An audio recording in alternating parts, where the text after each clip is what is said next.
Chapter 558. Within the Blue Moon ancient castle, other than the chosen bride, no other woman could remain there. They would all be teleported out. In order to not cause panic among the girls, the existence of the Blue Moon Duke had always been a secret. Other than the Notre Dame du Starlight, the Star Hall's upper echelons, and the four great empires' emperors, only a few ancient aristocratic families knew about it. It wasn't that no one wanted to eliminate the Blue Moon Duke, but the location of the Blue Moon Castle was too secretive. No one knew how to get there, so even if they wanted to fight, they couldn't. This time, Fengwu received an invitation from the Blue Moon Duke. As an insider, Ajur expressed that he was in a bad mood. That was the Blue Moon Duke. As long as the bride was chosen by the Blue Moon Duke, no one would be able to leave alive. Blue Moon Castle. In the past, there was a noble woman who received an invitation. She tried her best to escape the fate of being taken to the Blue Moon Castle. She placed her invitation card on her personal maid. When the time was up, she hoped that her maid could replace her and be sent into the Blue Moon Castle. Unfortunately, the one who was sent to the Blue Moon Castle was still her. Even if she didn't have the invitation on her, the one who was taken away was still the person invited on the invitation.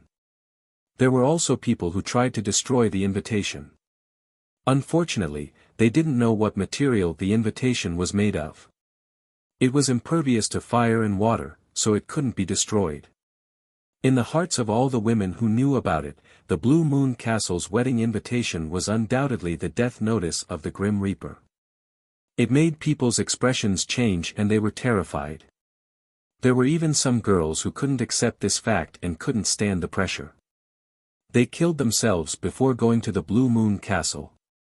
Now that Fengwu received an invitation that symbolized the arrival of the Grim Reaper, how could Ajur not be frightened? Even if he believed that he wasn't afraid of anything, he had to admit that compared to those old monsters who had lived for God knows how many years, his strength was really not enough. What's wrong? Fengwu blinked in confusion. Ajur's sudden roar gave the Fengwu girl a fright. The young girl opened her big black eyes wide, revealing a serious look in her eyes. Xiao Wu, you're in big trouble. Ajur also knew that this kind of thing could not be hidden. Instead of hiding it, it was better to tell the Fengwu girl from the beginning so that she could be mentally prepared.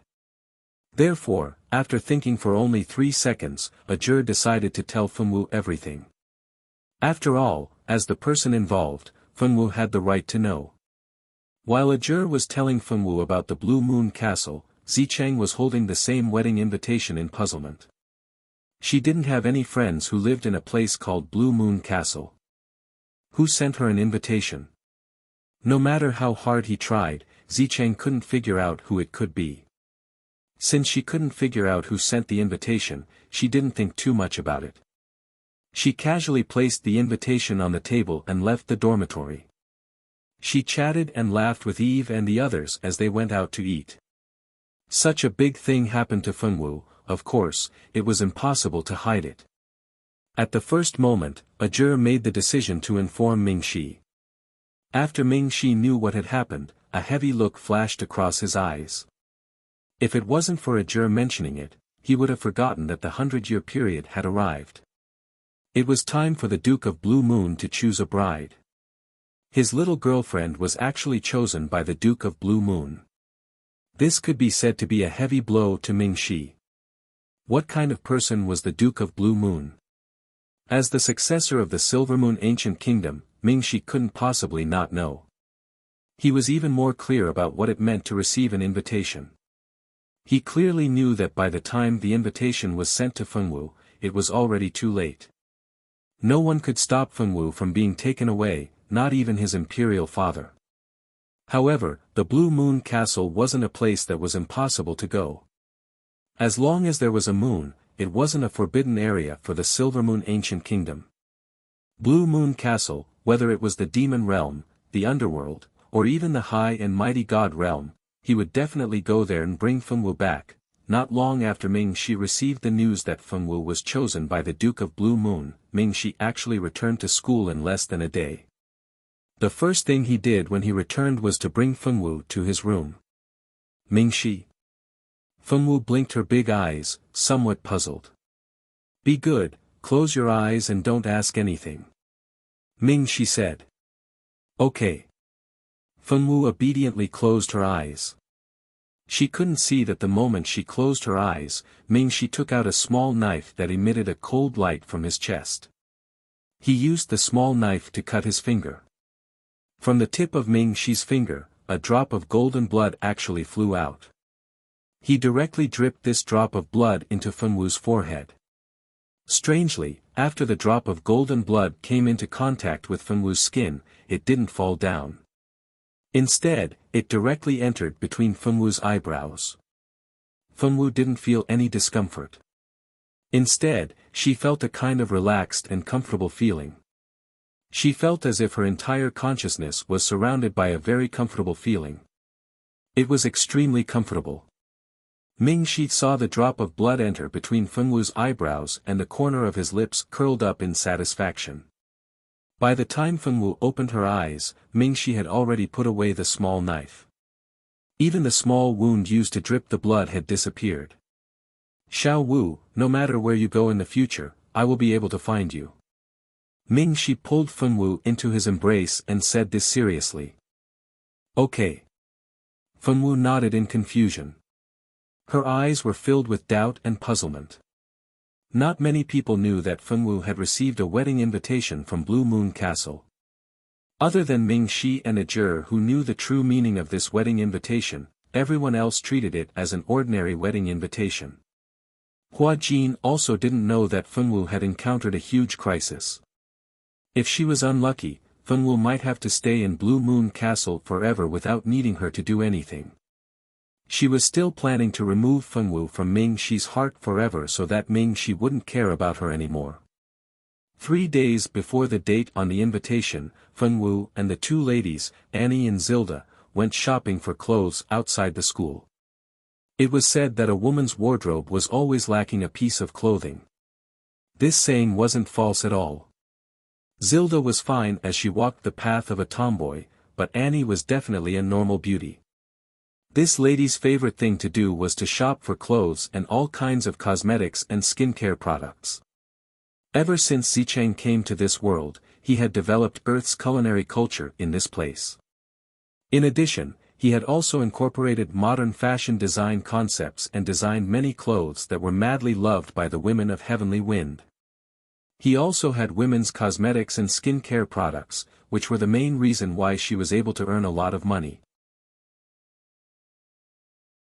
Chapter 559. Ever since Zicheng came to this world, she developed Earth's culinary culture in this place. She also combined modern fashion design concepts and designed many clothes that were madly loved by the women of Heavenly Wind continent. She also designed women's cosmetics and skincare products, which helped her earn a lot of money. She even dabbled in the design of jewelry. The current Zicheng was already a very wealthy woman. Most of the small nobles in the school might not even be as wealthy as her. However, not many people knew about this. Only a few of Zicheng's trusted aides knew about her businesses.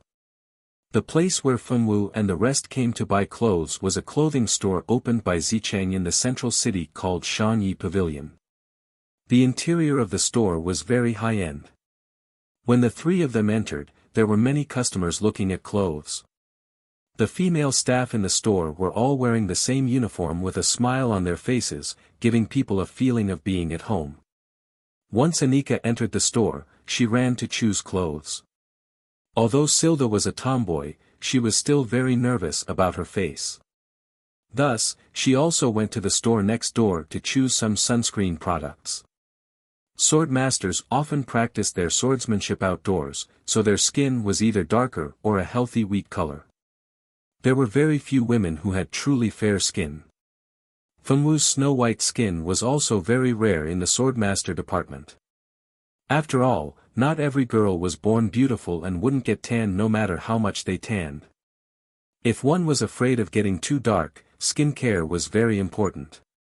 Zicheng's store's set of essential sunscreen products for female swordmasters had been popular ever since they were put on the shelves. Don't think that these sunscreen products were the same as the ones on Earth. This was a high-grade formula that she bought from the system store with points. The sunscreen effect was superb, which was why it was so popular. To be honest, in Heavenly Wind Continent, there was no market for those expensive sunscreen products that didn't have obvious effects. This was a magical world. If you couldn't let people see the effects as soon as possible, who would buy your things? In short, because Zicheng had the system as a cheat, he was like a fish in water in the Heavenly Wind Continent, earning a huge sum of money. Seeing that they had all left, Fengwu stood there for a minute, then decisively turned around and went straight to the stall selling stinky tofu not far away. This stinky tofu was naturally made by Zicheng, and it was sold very well. It was unknown how many people liked to eat it, and if they wanted to buy a portion every day, they would have to line up in a long line to buy it. After waiting in line for more than 20 minutes, Fengwu successfully bought a portion of stinky tofu. She sat in front of the Shangyi pavilion and ate with relish. After eating the last piece of stinky tofu, Fengwu was thinking about whether or not she should buy a big meat bun to eat. However, she didn't expect that someone would block her way. The one who stopped Fengwu was not a bully, nor was it a handsome man trying to hit on her. Instead, it was a kid who did not even reach the height of Fengwu's thigh. "Big sister, there's a big brother who wants me to give this to you," the little fellow said in a childish voice as he took out an envelope. Seeing Fengwu expressionlessly accept it, the little fellow immediately turned around and ran away. Fengwu opened the envelope in confusion. Inside was a piece of blank paper, and it was signed by Mo Gui. It said that Mo Gui wanted to meet her outside the city, and that he had something important to tell her. Fengwu fell silent, then decisively called Mo Gui. Mo Gui had just finished his daily training and returned to the dormitory. He hadn't even had the time to take a bath or eat a good meal when he received the Fengwu girl's request for training. "Xiao Wu, what's the matter?" Mo Gui weakly answered the call. Forgive him, but he really didn't want to talk. He was so tired that he couldn't even climb the stairs. In order to increase his stamina, he had to do some extra training every day. This training list was drawn up for him by his teacher out of kindness. Although he had always suspected that his teacher was purposely trying to prank him, it was a pity that he didn't have any drama to prove it. "You were looking for me?" Fengwu asked. "No. When did he look for Fengwu?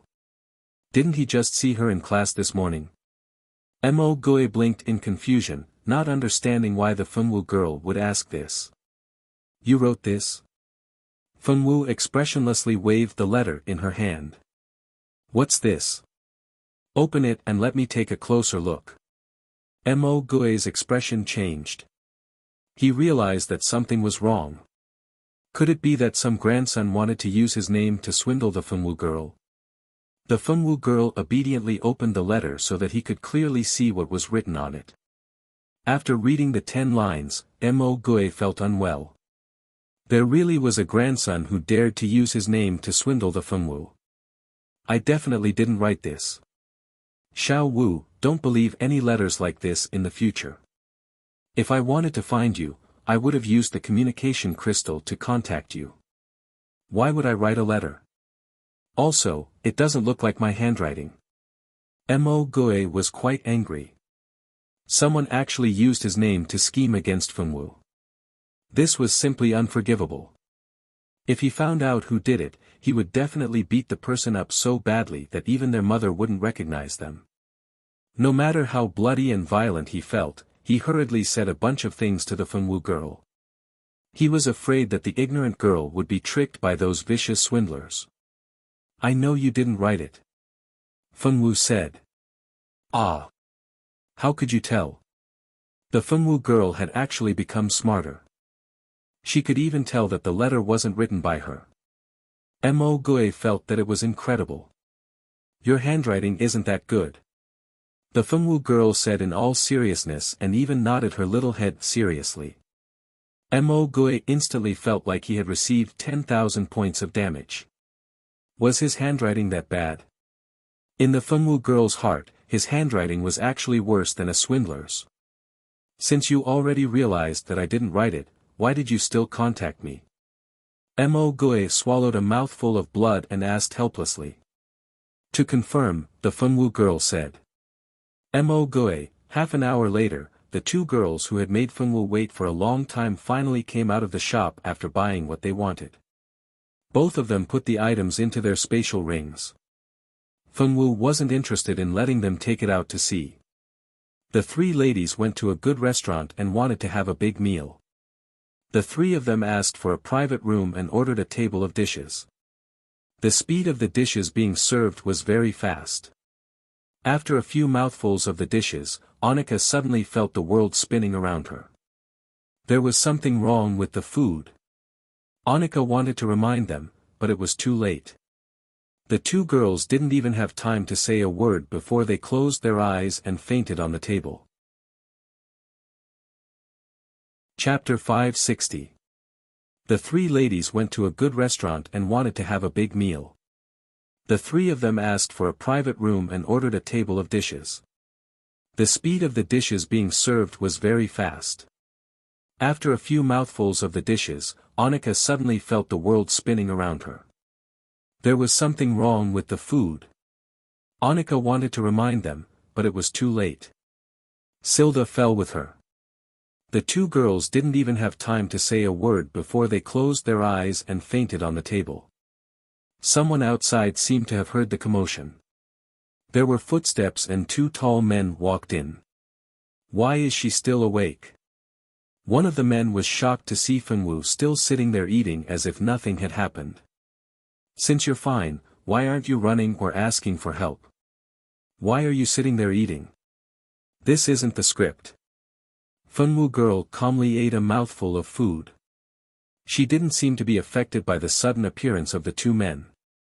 After swallowing the food, she looked at the two men. There's someone here, Fengwu girl said seriously. This reaction isn't right, girl. What was he thinking? They weren't here to chat. They were here to do something bad. Boss, what do we do now? The man turned to look at the other tall man. He didn't know what to do. Idiot, do you need me to teach you? Just knock her out and take her away. The man who was called boss said impatiently. The other man nodded. He took out a large knife and was about to make a move. Put it away, put it away. If you break the things here, you'll have to pay for it. The boss said angrily. The man put away the knife with a silly smile. Of course, he couldn't pay for it. The tables and chairs here were expensive. He didn't want to pay for it. After putting away the knife, the man raised his sandbag-sized fist and was about to charge forward. Although the little loli was cute, he had taken someone's money and had to help them. He couldn't care less about her. The man wanted to knock Fengwu out and take her away, but the boss grabbed his fist and signaled for him to stop. The man stood aside obediently and looked at Fengwu without saying anything. Fengwu. What are they here for? Why did Silda and Annika fall asleep while eating? What a strange habit. Little girl, come with us obediently, and we won't make things difficult for your other two friends. If you don't want to, don't blame us for taking the three of you away.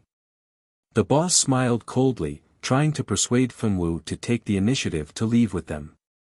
Both of them were members of a mercenary group. Their mercenary group specialized in stealing and swindling. In short, the members of a mercenary group did not have a clean background. The reason why the two of them were here was because Fengwu had become the target of their mission. Although their mercenary group was not big, with only 10 people, every one of them had decent strength. The mission this time was just to catch a little girl. They didn't think it was a difficult mission, so only 2 people came from the entire mercenary group. These 2 people were a pair of brothers. They had been in the marketplace since they were young and had done a lot of bad things. Originally, they had found out about the girl's social status from the person who issued the mission, so they thought of an idea.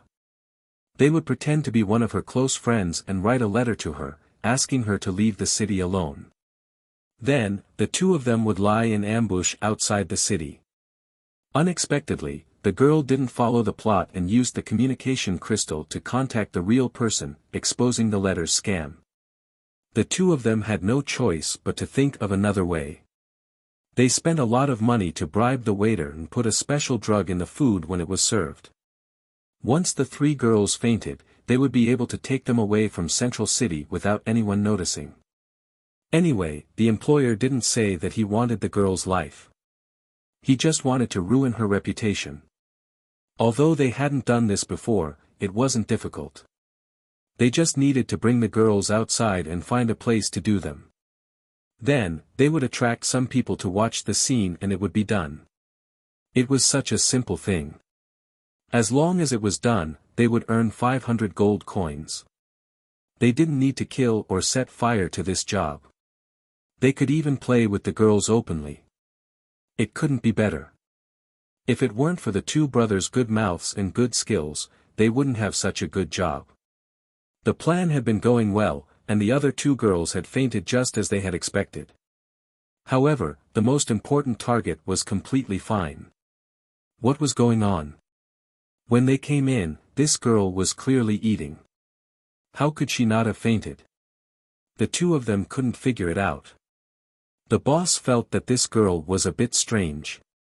It was better to not make a move first. It would be best if they could outsmart her.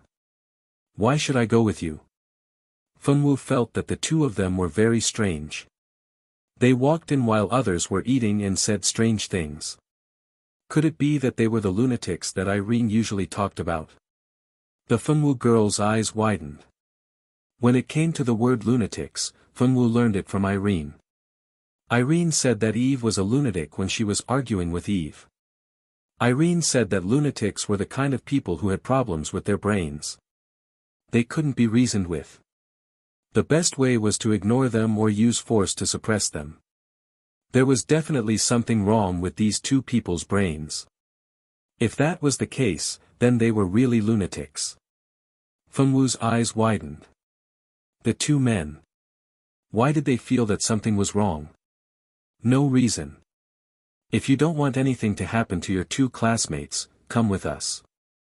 The boss shook off the messy thoughts in his mind and threatened with a gloomy face. Why did he have a strange feeling about this girl? The information clearly said that she was just an ordinary girl. Illusion, it must be an illusion. What will happen to them? The Funwu girl tilted her head. She was even more confused. As expected, Irene was right. It was impossible to communicate with lunatics. The Funwu girl thought seriously. Fuck, this girl must be stalling for time. Knock her out and bring her away. The boss felt that this girl's question was a bit stupid. She must be deliberately waiting for people to come and save them. As a professional bad guy, how could he let this girl's evil plan succeed? The other man. So why didn't you just let him punch her? Why did you talk so much nonsense? In the end, you still had to fight. The man could only raise his fist and rush over again. He punched the back of Funwu's head. Fortunately, this man was merciful and didn't kill. If this punch hit the head, even if she didn't die, she would have a concussion. Chapter 561. The man had no choice but to raise his fist and rush over, aiming at the back of Funwu's head with a punch. Fortunately, this man was merciful and didn't kill. If this punch hit the head, even if she didn't die, she would have a concussion. The two men who attacked both thought that this time they would definitely be able to take down Funwu. Who would have thought that Funwu would actually use her small hand to catch the man's sandbag-sized fist? Moreover, the man's fist was tightly locked, unable to move. Let go. Stinky girl said let go. The man's face was red because of the force. The boss sent a flying kick over, wanting to kick Funwu away. Who would have thought that Funwu would also return a kick to him? This kick landed on the boss's chest. The boss was kicked back several steps until his back touched the door. Fengwu's attack succeeded, and the other man took the opportunity to raise his leg to attack Fengwu. Fengwu stepped back to avoid the attack, and at the same time, the man also escaped from Fengwu's grip. This stinky girl is not easy to deal with, the man said in a deep voice. Let's go together. The boss spat and rushed forward together with the man. The three of them began to fight in this small private room. 5 minutes later, the two men had exchanged more than 10 moves with Fengwu and were kicked to the wall to become murals. Knowing that they were no match for her, the two men had no choice but to retreat from the door. The two men had already set up a soundproof barrier outside the room when they entered, so no matter how fierce the fight inside was, the people outside couldn't hear it. This was the reason why after fighting for so long, no one came to watch the show. When the two men ran outside, they attracted the attention of many people. At this time, people noticed that something seemed to have happened in one of the private rooms. The person in charge specially sent a waiter to watch the show. When he figured out what had happened, he couldn't help but apologize. Their restaurant's dishes were drugged. If it wasn't for the fact that one of the girls didn't fall for it, the 3 girls would have had an accident in their restaurant. This was not a small matter. The person in charge waived the meal fee and gave them a VIP card to help them get over the shock. Only then did the matter pass. As for Silda and Anika, they were also woken up by the potion sent by the person in charge. The traitorous waiter was also caught by the person in charge. He would definitely not have a good ending. Even after they returned to the dormitory, Silda and Anika's faces were still dark. Both of them were still traumatized by the fact that they had almost been raped. The 2 girls started cursing as soon as they walked out of the shop. They didn't stop even after they went back to their dorm room. It was as if they wanted to curse the 8 generations of ancestors of the person who attacked them. Fengwu ignored them. She returned to her room and began to communicate with Mingxi. Although Mingxi had already returned to school, the two still maintained the habit of writing to each other every night. Every night, they would chat for a long time before they went to bed. When Mingxi found out that Fengwu had almost been taken away in the afternoon, his expression turned ugly. Although he did not know who instigated this, it could only be those who had a grudge with Fengwu. The person that Mingxi suspected the most was his cousin, Hua Jin. If it was really her, then he would settle old and new scores. In short, he would never allow Hua Jin to do whatever she wanted. At this moment, Hua Jin still did not know that her impression of Mingxi had already hit rock bottom. She was still bent on toppling Fengwu and replacing her. At this moment, in another room of Notre Dame du Starlight, a beautiful man with tawny hair was elegantly drinking red wine from a wine glass. In front of him, a woman was drinking a pleasant song not far away. Another woman was pouring wine for him and occasionally feeding him a grape. Another woman was massaging his thigh with her fair, jade-like hands. At this moment, the man suddenly frowned. "You may leave." The man smiled elegantly and said lightly, "Yes." The 3 women bowed and left the man's room in an orderly manner. The 3 women went downstairs and greeted the man's 3 roommates with normal expressions. They put on their cloaks and left calmly, leaving the 3 men shaking their heads and sighing in the living room on the first floor. Why is he so popular with women? It's a miracle that he's dating 3 women at once and they haven't fought with each other. If you have a family background like his, you can do it too. Those women are just after money and power. The voice was full of disdain. "You're just jealous, aren't you?" Someone joked. "What's there to be jealous of? They're just women who are willing to do anything for money. I wouldn't want them even if they were given to me. Let's not talk about them. Let's talk about something else." The 3 men downstairs changed the topic and stopped talking about someone's girlfriend. At this moment, on the second floor, the brown-haired man's eyes revealed a faint displeasure. "You failed. The man's voice was very calm. There was no trace of anger at all. However, the person on the other side of the communication crystal knew that the man was angry. He shrunk his neck and his face was pale. Yes, give us another chance. This time, we'll succeed. I promise. The man on the other side repeatedly promised. Yes, this is your last chance. If you still don't succeed, you know my rules.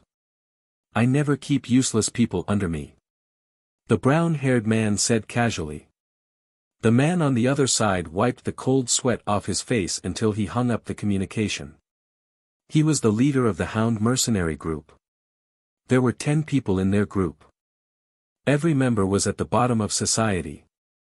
They had to do many bad things that went against their conscience in order to survive. He was no exception. Until 5 years ago, he was lucky enough to meet a man. This man gave him a sum of money and let him form this mercenary group. They specialized in taking on some shady business. There were 2 ways for mercenary groups to take on business. One was to directly go to the mercenary union to take on missions. Those missions were usually issued by certain families or individuals. The mission content was varied and there were all kinds of missions. As for the Hound mercenary group, they used the second method to accept missions. They had a special channel to accept missions that ordinary people wouldn't accept. These missions were all shady, and the people who issued these missions weren't good people, but they were generous. In the mercenary union, taking on a small mission was only a dozen or so gold coins. But at the place where they took on missions, a small mission was worth a few hundred gold coins. Not to mention the big missions, there were missions worth hundreds of thousands and even millions. As long as you gave up your conscience, it wasn't hard to make money in this place. Other than him, the leader and vice leader, no one knew that there were people behind their mercenary group. They only thought that the Hound mercenary group was an ordinary team of 10 people. The others didn't know that the purpose of their mercenary group's existence was to serve a certain young master. This young master was like a demon. Chapter 562.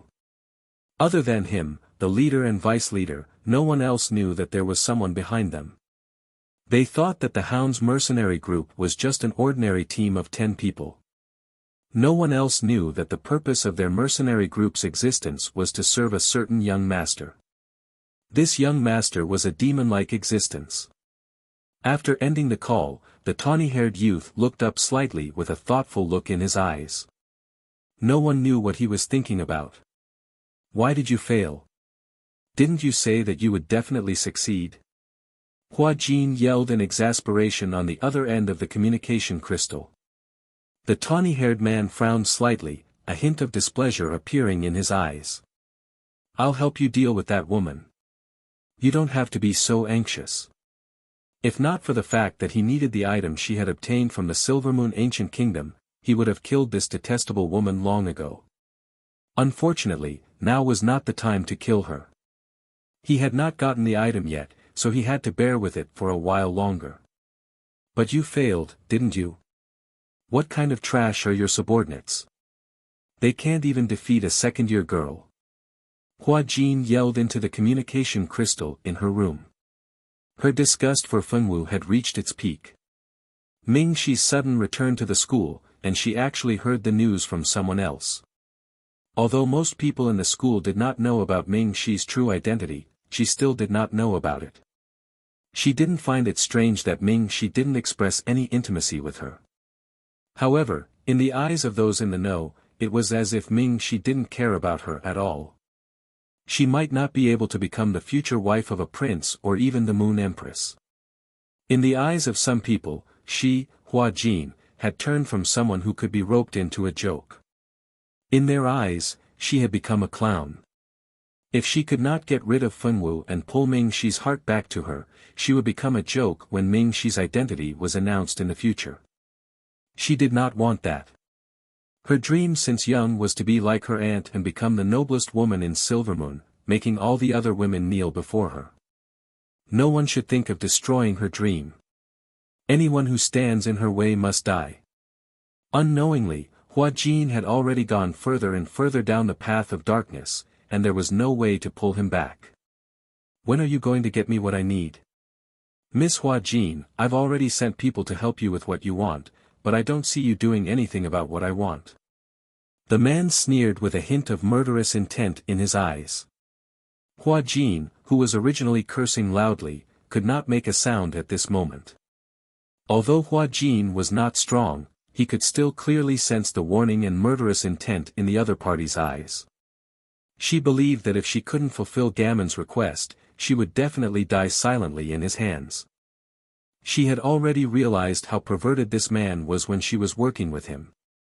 If Gammon hadn't backed off at the last minute, she wouldn't have had to get involved with such a dangerous person. She took a deep breath and suppressed the restlessness and uneasiness in her heart. What are you worried about? Why would I lie to you? I'll definitely do what I promised you. Hua Jin hurriedly replied and hung up the call. After hanging up, Hua Jin could not help but exhale deeply. This man is too dangerous. Will I really not regret working with him? Hua Jin did not know what the answer would be. Regardless of whether she would regret this decision in the future, there was no way out for her now. If she could not fulfill her promise, he would definitely kill her. Definitely. For the next 3 days, Ming-Shi was worried that something would happen to Fengwu again, so he did not let her leave the school as she wished. The men from the hounds had been waiting outside the school for 3 days, but Fengwu still did not come out of the school. They had no choice but to wait here. He really didn't understand. It was such a simple mission to kidnap a girl. How did it end up like this? The men from the hounds were gloomy, but since they had accepted the mission, they had to do it well. Otherwise, they would have to pay several times the commission. Those who could take on such shameful missions loved money as much as their lives. How could they be willing to give up the money they had taken? Hence, no matter how unwilling they were, they had to wait outside the school gates obediently. This was especially true for the 2 brothers who had been chased away by Fengwu. They were eager to catch Fengwu. Fengwu had caused them to be scolded like dogs by their leader. If they did not take revenge for this, how could they continue to live in the mercenary group? Fengwu was unaware that she had become the target of the entire mercenary group. 3 days passed unknowingly, and the date on the wedding invitation gradually arrived. To avoid unnecessary chaos, Ming-Shi helped Fengwu apply for a leave of absence and brought her to a private suite outside the school. This suite was Ming-Shi's private property in Central City. Usually, when he wanted some peace and quiet, he would stay here for a period of time. Very few people knew about this suite. Only those whom Ming-Shi trusted knew where it was, and Hua Jin obviously did not know. Duke Blue Moon's matter was a secret that couldn't be revealed. In order to not cause panic, the Star Hall didn't publicize this matter. Even the families whose families had been killed by Duke Blue Moon were warned. Because of this, nobody dared to talk about it outside. No one knew how the Duke of Blue Moon had taken her away. A person disappearing from the school without a reason was bound to cause a great deal of panic. However, the Duke of Blue Moon was too powerful for ordinary people to deal with. In order to avoid unnecessary trouble, Ming-Shi wisely decided to take her out of the school. However, Ming-Shi did not know that Fengwu was not the only one who had received the wedding invitation from the Duke of Blue Moon in Notre Dame du Starlight. Including Fengwu, there were a total of 3 people. With such a big thing happening, Ming-Shi could not hide it from the vice principal and the rest. Hence, Fengye was sent to the vice principal's house for foster care. The vice principal then reported this matter to the principal, who expressed that he could not solve this matter. This was not the first time he had experienced the Duke of Blue Moon's methods. He had powerful spatial magic and could instantly move people to any place he wanted. The principal and the rest had long suspected that the Duke of Blue Moon was a spatial magic god. Unfortunately, no one had seen the Duke of Blue Moon before, so naturally, no one could verify this conjecture. When the clock struck midnight, Feng Wu, who had been sleeping on the bed just a moment ago, turned into specks of white light and disappeared. Ming Shi had been sitting beside Fenwu's bed to accompany her. When he saw with his own eyes how Fenwu disappeared, his heart sank. He had already set up layers of barriers inside and outside the house. Chapter 563. Unfortunately, no one had ever seen the Duke of Blue Moon, so naturally, no one could verify this conjecture. When the clock struck midnight, Feng Wu, who had been sleeping on the bed just a moment ago, turned into specks of white light and disappeared. Ming Shi had been sitting beside Fenwu's bed to accompany her. He saw with his own eyes how Fenwu disappeared, and his heart trembled. He had already laid down layers of enchantments inside and outside the house. During this time, he had not been idle while recuperating at home. Instead, he had been using the cultivation method passed down from generation to generation to constantly improve his strength. His strength had increased a lot compared to a few months ago, especially the power of enchantments. He was confident that even the nobles of the demon realm and the blood-kindred prince would not be able to easily break through the enchantments he had set up. He did not expect the Duke of Blue Moon to easily break through the enchantments he had set up and take Fenwu away. Ming Shi clenched his fists, and even his fingernails unconsciously dug into his flesh. "Xiao Wu, I will find you. Wait for me." Ming Shi's eyes were firm and distant. He raised his head to look at the bright moon hanging high in the sky. The bright moon hanging high in the sky emitted a soft radiance. It was like layers of light screens that spread out in all directions. Unfortunately, no one noticed the changes in the moonlight at this moment. Fenwu was woken up by bursts of crying. When she opened her eyes, the first thing she saw was a black sky. There were no stars in the sky, only a big blue moon. This blue moon seemed to have some kind of demonic nature, causing people to feel a deep sense of fear from the bottom of their hearts. Why am I here? Wasn't I sleeping at home? What's going on? A woman's cries sounded. Is there anyone here? Is there anyone here? Someone began to shout in a panic, hoping that someone familiar would appear by her side. However, she was destined to be disappointed. Stop arguing. There must be a reason why we are here. Everyone, think about it. Did something strange happen before we came here? There was a girl who was relatively calm. She loudly interrupted the crying of the other two girls, and then calmly said, "Where is this place? Why am I here?" Another person woke up. The girl who had just woken up said in a daze, "What's going on? Who are you people? What do you want to do to me?" A voice with a hint of rudeness was heard. Obviously, it was a girl who was rather favored at home. Irene and Zicheng were also among the girls, but they didn't say anything. They just stood together. Irene was the first to notice Fenwu. She quickly walked over and helped Fenwu up from the grass. "You also received Duke Blue Moon's wedding invitation?" Irene asked in surprise. Irene didn't expect that Fenwu would receive an invitation from the Duke of Blue Moon.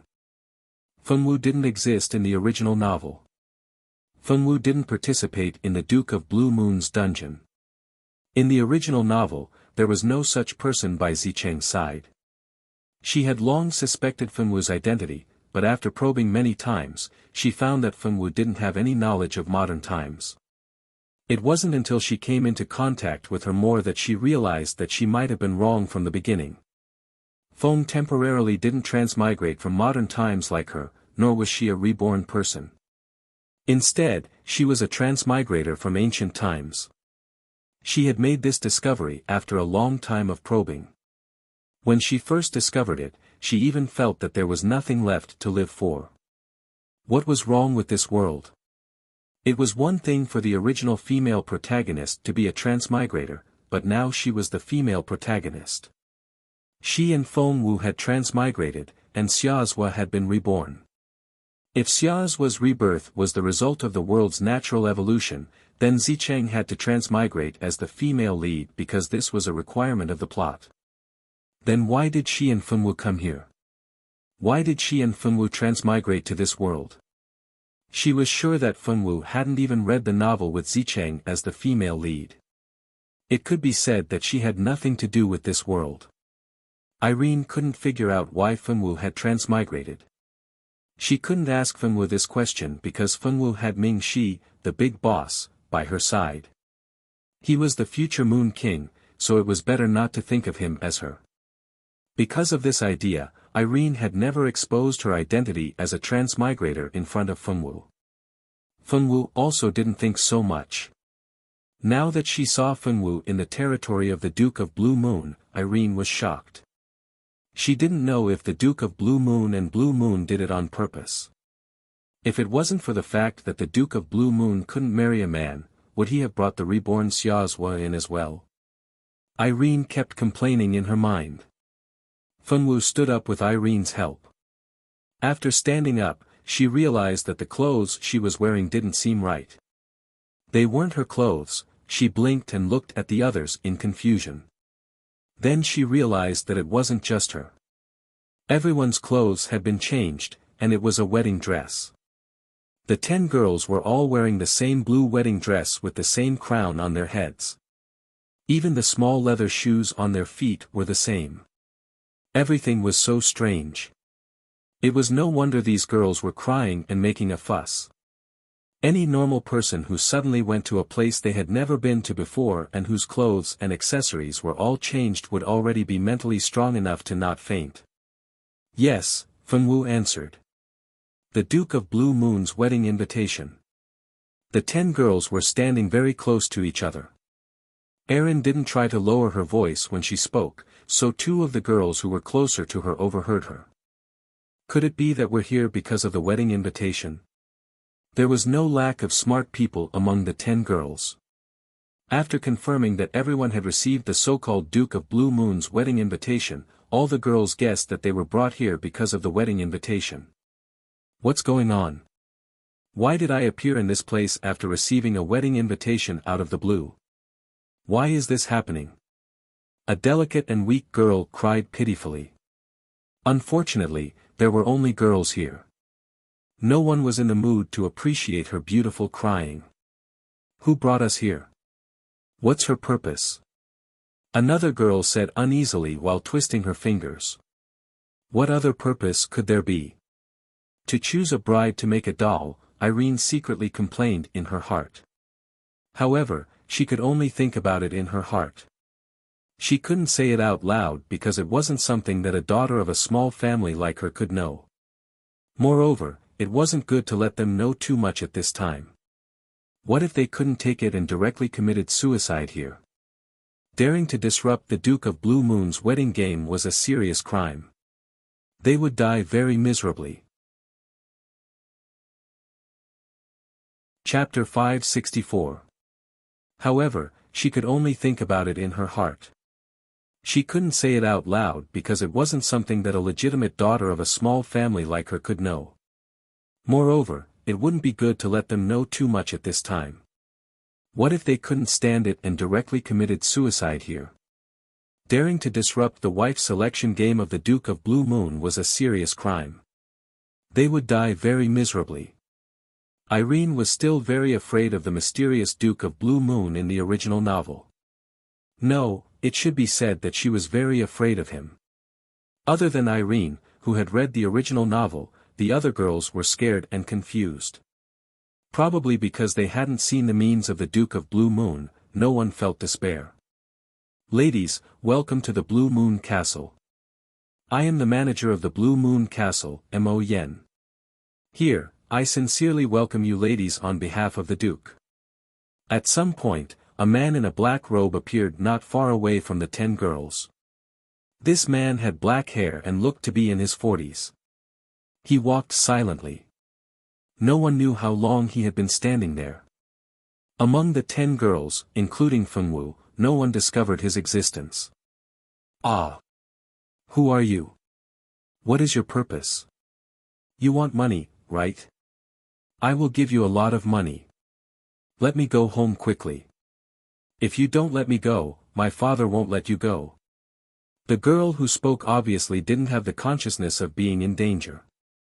When she spoke, she acted high and mighty, like a spoiled young lady. The man who called himself Mo Yen didn't even frown.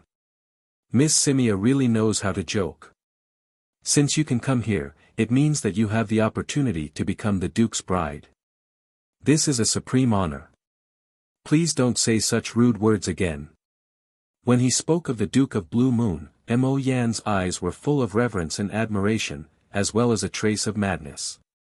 When Irene saw him, the words, brainless fan, appeared in her mind. What supreme honor? Honor my ass. I'm about to be killed by all kinds of tricks. What honor, Irene cursed in her heart. She didn't have a good impression of this Mo Yen who had always stood beside the Duke of Blue Moon and madly worshipped his master. This was a crazy man. To some extent, his madness was comparable to the Duke of Blue Moon. The Duke's bride? What nonsense are you talking about? When did this young miss agree to become his bride? You kidnapped this young miss to force this young miss to commit a crime, right? Let me tell you, this is purely a dream. This young lady is the granddaughter of the Pharmacists Guild's vice president. Not just anyone can match up to me. If you know what's good for you, quickly let this young lady go. Otherwise, when grandfather brings people to find me, all of you won't have a good ending. It was obvious that Simia hadn't recognized the reality yet. She still thought that this was the outside world where no one dared to disrespect the Pharmacists Guild. In the outside world, Simia had been a little princess who was doted on by her family since she was young. But in Blue Moon Castle, she was nothing. Duke Blue Moon wouldn't give anyone face. A mere vice president of the continent's Pharmacist Guild wasn't enough for him. Irene saw everything clearly.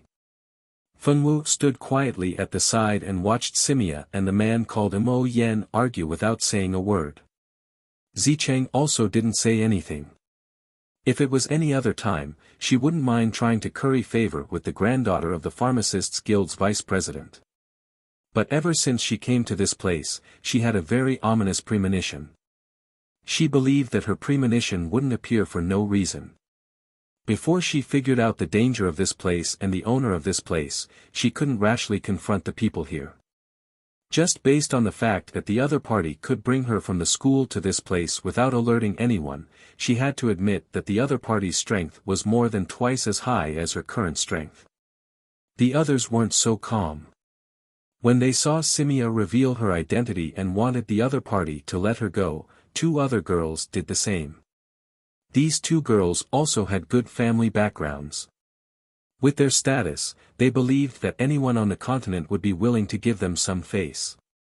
It was a pity that they didn't know that they encountered abnormal people. Moreover, these 2 abnormal people not only had abnormal brains, but also abnormal strength. With 3 birds taking the lead, the other girls didn't stand out to say anything. They began to calm down and size up the surrounding environment. They also guessed the strength of this Mo Yen and the possibility of escaping. Irene looked at those smart people with praise. It was a pity.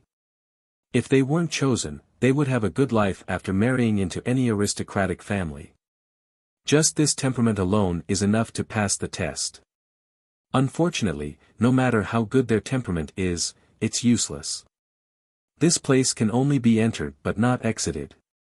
Other than the female lead who has the cheat given by the world's consciousness, they who don't have any cheat must be prepared to be cannon fodder at any time. Fortunately, she wasn't without the strength to fight. This time, she also made a lot of preparations. She hoped that these preparations weren't in vain and could help her escape from this place. But what about Fengwu? She finally met a transmigrator like her. Although they weren't from the same hometown, they got along well. Could Fengwu escape? Irene was a little worried for Fengwu. But then she shook her head. What was there to worry about? Right now, she couldn't even protect herself. It was better to think more about herself. On this side, Irene finished letting her imagination run wild. Mo Yen also finished answering the questions. In short, the final result wasn't as the three girls imagined. They were respectfully sent away. Instead, the 10 of them had no choice but to follow Mo Yen into Blue Moon Castle. They weren't stupid. Naturally, they could see that although Mo Yan's attitude was good, there wasn't much respect in his eyes. He looked at them too calmly, so calmly that it was frightening. No matter how unpleasant Simia and the others' words were, he was as unmoved as a mountain. The other girls only felt that this person was very deep and his thoughts were unfathomable. Irene knew that this was because Mo Yen didn't have the heart to bicker with them. A person who was destined to live for a long time didn't even have the right to make him angry. Rather than saying that he was deep in thought, it was more accurate to say that he ignored them. In his eyes, all of them were inanimate objects. Mo Yen was an old monster who had lived for who knew how many years. How could he get angry with an inanimate object? Mo Yen led the 10 girls wearing beautiful blue wedding dresses through a grassland and into a magnificent castle. This castle was very big. The girls who appeared here either had some outstanding qualities or had some outstanding status. They were all young girls with extraordinary knowledge. Chapter 565. Mo Yen led the 10 girls in beautiful blue wedding gowns through a grassy field and into a magnificent castle. The castle was very big. The girls who appeared here either had something extraordinary about them or had an extraordinary identity. They were all girls with extraordinary knowledge. No one had seen such a big castle before. Not everyone was willing to go with Mo Yen, but after Mo Yen released a trace of his aura, no one dared to say anything to refuse. Just a trace of his aura was enough to almost crush them. How strong was this man who called himself a butler? As for the person who could be its master, how powerful was he? With uneasy hearts, the 10 girls entered the Blue Moon Castle one by one. The Blue Moon Castle was brightly lit. Such a big castle should have many servants, but after they entered, they found that there was no one in the castle. They didn't see a single servant. Although there were no servants, everything in the castle was taken care of very well. The surrounding tables, chairs, and all kinds of decorations were spotless. There wasn't even a speck of dust. Ladies, this is the Duke's mansion, the Blue Moon Castle. Currently, the Duke is unable to meet you. Among the 10 of you, only the ladies who pass all the tests and become the Duke's true bride will be able to meet my master, the most honorable and great Duke of Blue Moon. Speaking of his master, Mo Yan's eyes flashed with fanatical worship. Erin thought to herself, birds of a feather flock together. Perverts live around perverts, just as perverts do. What do you want to do? When are you willing to let us go home? Simia probably saw how powerful Mo Yen was, so she didn't dare to make a fuss. Even her voice became suppressed and aggrieved. Go home. This is the home of the future Duchess. Mo Yen smiled faintly, but his smile didn't reach his eyes. Irene noticed that he only said the future Duchess and not all of them. The others didn't care so much. They only understood one thing, and that was that the other party didn't want to let them go. They couldn't leave this place, and it looked like they would be imprisoned for a long time. Among the 10 of them, except for Fengwu, Irene and Zicheng, who had their own trump cards, were not worried. The other 7 girls, on the other hand, were terrified. They only hoped that their families could find them quickly and save them from this terrible place. Ladies, you must be hungry. Please have a taste of the dishes we have prepared for you, Mo Yen said. As soon as Mo Yen finished speaking, silver plates floated in from the outside. This was a world of magic, so it wasn't a big deal to have plates floating around. Everyone was slightly surprised. They couldn't figure out what Mo Yen wanted to do, but they weren't afraid. These girls all thought that the plates had floated in using magic, but in Fengwu's eyes, that was not the case. In the eyes of the other girls, this was an ancient castle with no servants taking care of it. In Fengwu's eyes, there were many people in this ancient castle, and they were all young girls. These girls all had numb eyes and were minding their own business. They carried the plates in one by one and placed them in front of the long table in front of them. Then, they respectfully left, just like when they came in, they did not disturb anyone. The identity of these girls could be easily guessed. They were all failed brides. Although their bodies were destroyed, their souls weren't completely destroyed. Some of them were lucky enough to keep their souls. These souls became the maids of the Blue Moon Castle, cleaning the castle day after day. As for the other girls who were unlucky, even their souls couldn't be preserved. They had already turned into ashes in this world. Fengwu was the only one who could see these girls. Even Irene didn't know that there were a large number of undead living in this castle. The original novel was written from Zicheng's point of view. Zicheng wasn't a necromancer, so how could she see these undead? Therefore, the existence of the undead had always been a secret. Even the hall master of the Star Hall and the dean of the Notre Dame du Starlight thought that all the girls had turned into ashes. Exquisite dishes were placed on the table. Mo Yen waited at the side, waiting for them to eat. The girls had been frightened all night and were already hungry. However, they didn't dare to eat the food Mo Yen served. Who knew if he had poisoned the food? Irene wasn't worried about poison. After reading the novel, she naturally knew that these things weren't poisonous. Zicheng also tested the things she bought in the mall and found that they weren't poisonous. She picked up the tableware and began to eat. Her natural and unrestrained attitude made Mo Yen look at her in a new light. Mo Yen couldn't remember which batch of brides had come here. He had seen many women over the years, but he had never seen someone like Zicheng who was so calm and generous in this unknown place.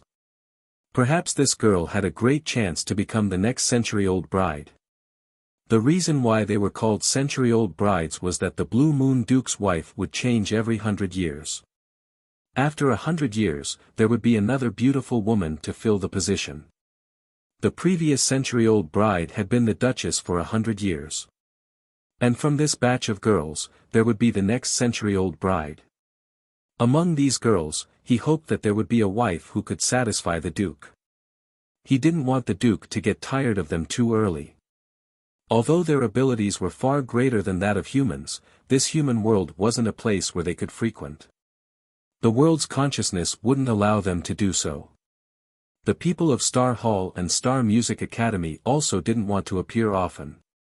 His Excellency had said that it was best not to go against the world's consciousness.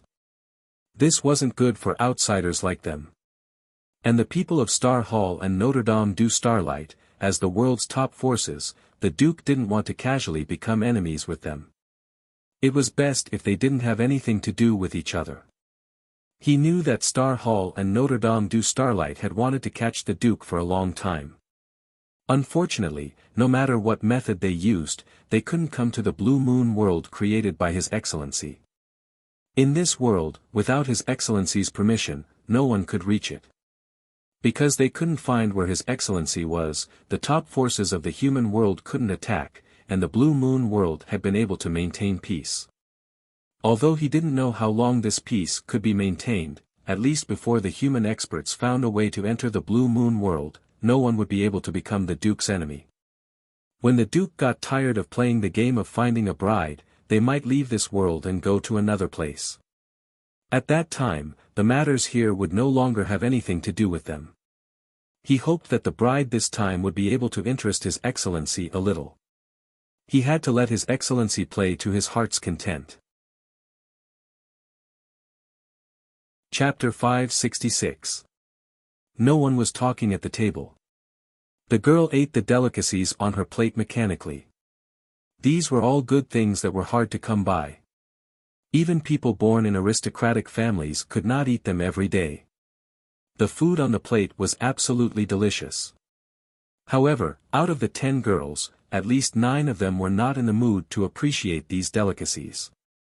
Only Fengwu was satisfied with the feast on the plate. This meat was very delicious. It didn't have any fishy smell and had a fruity fragrance. Moreover, after eating it, one's body would feel warm. After one's battle chi automatically circulated in one's body, the strength in one's body had received a slight increase. The Fenwu girl nodded her head in satisfaction. She was very appreciative of the delicious food. It was delicious, but it was so little. Why were the people here so stingy? They couldn't eat their fill. Fenwu girl had some complaints. Ever since she went to Notre Dame du Starlight, Fenwu girl rarely felt hungry. In contrast to Fenwu girl didn't have enough to eat, but other girls didn't have enough to eat. No one would be able to eat or drink normally in such a strange environment. Even if there was coiling dragon meat in front of them, they wouldn't be able to eat it. You're not eating.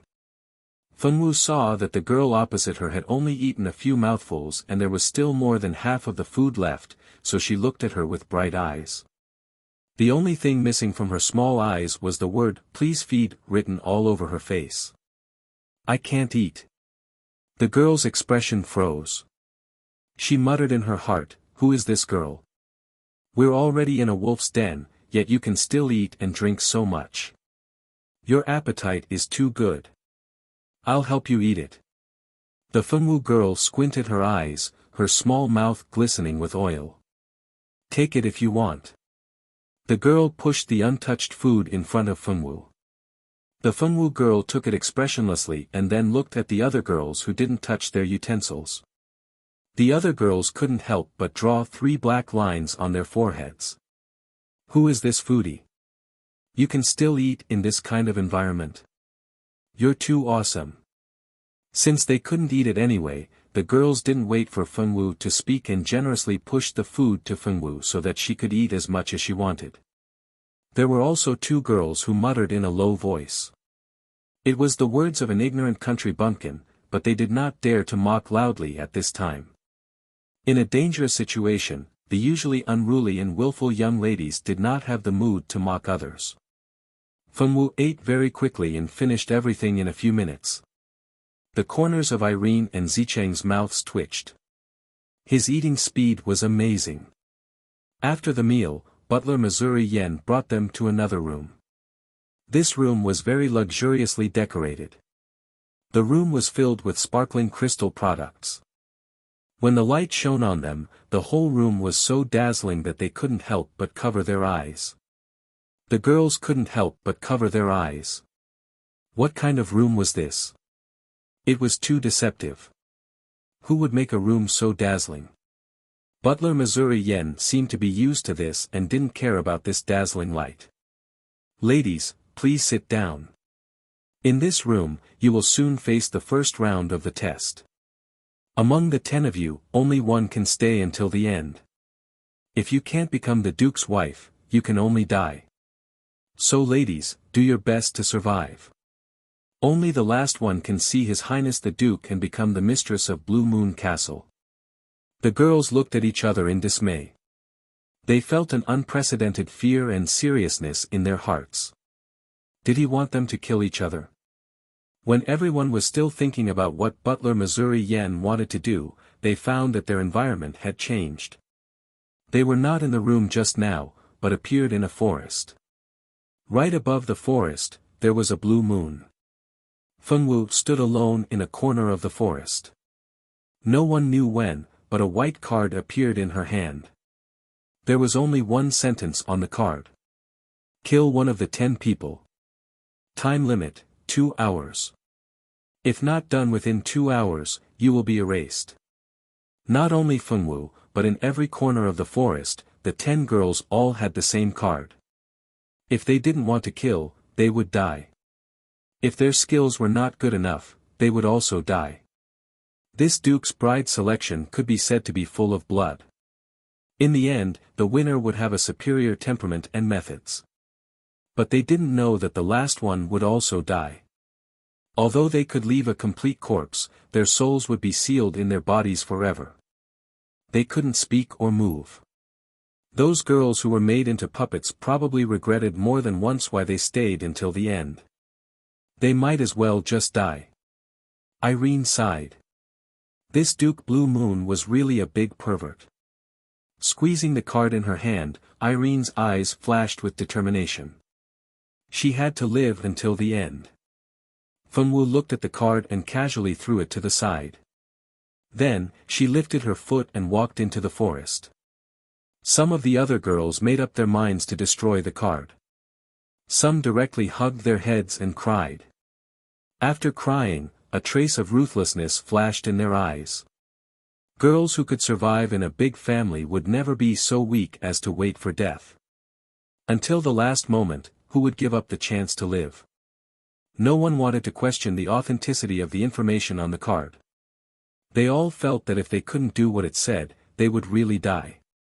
Moreover, they would die very miserably. When the girls were about to kill each other, Mingxi didn't stay idle. He used the god's blood he left on Fenwu to find traces of Fenwu. As long as the moonlight shone, he would find Fenwu. The dean and vice-dean knew that Fenwu was chosen by the Duke Blue Moon. Knowing was one thing, but they couldn't stop it from happening. The Duke Blue Moon's methods were very mysterious. Even the experienced and knowledgeable Star Hall Master and Notre Dame du Starlight's dean had no way to save her.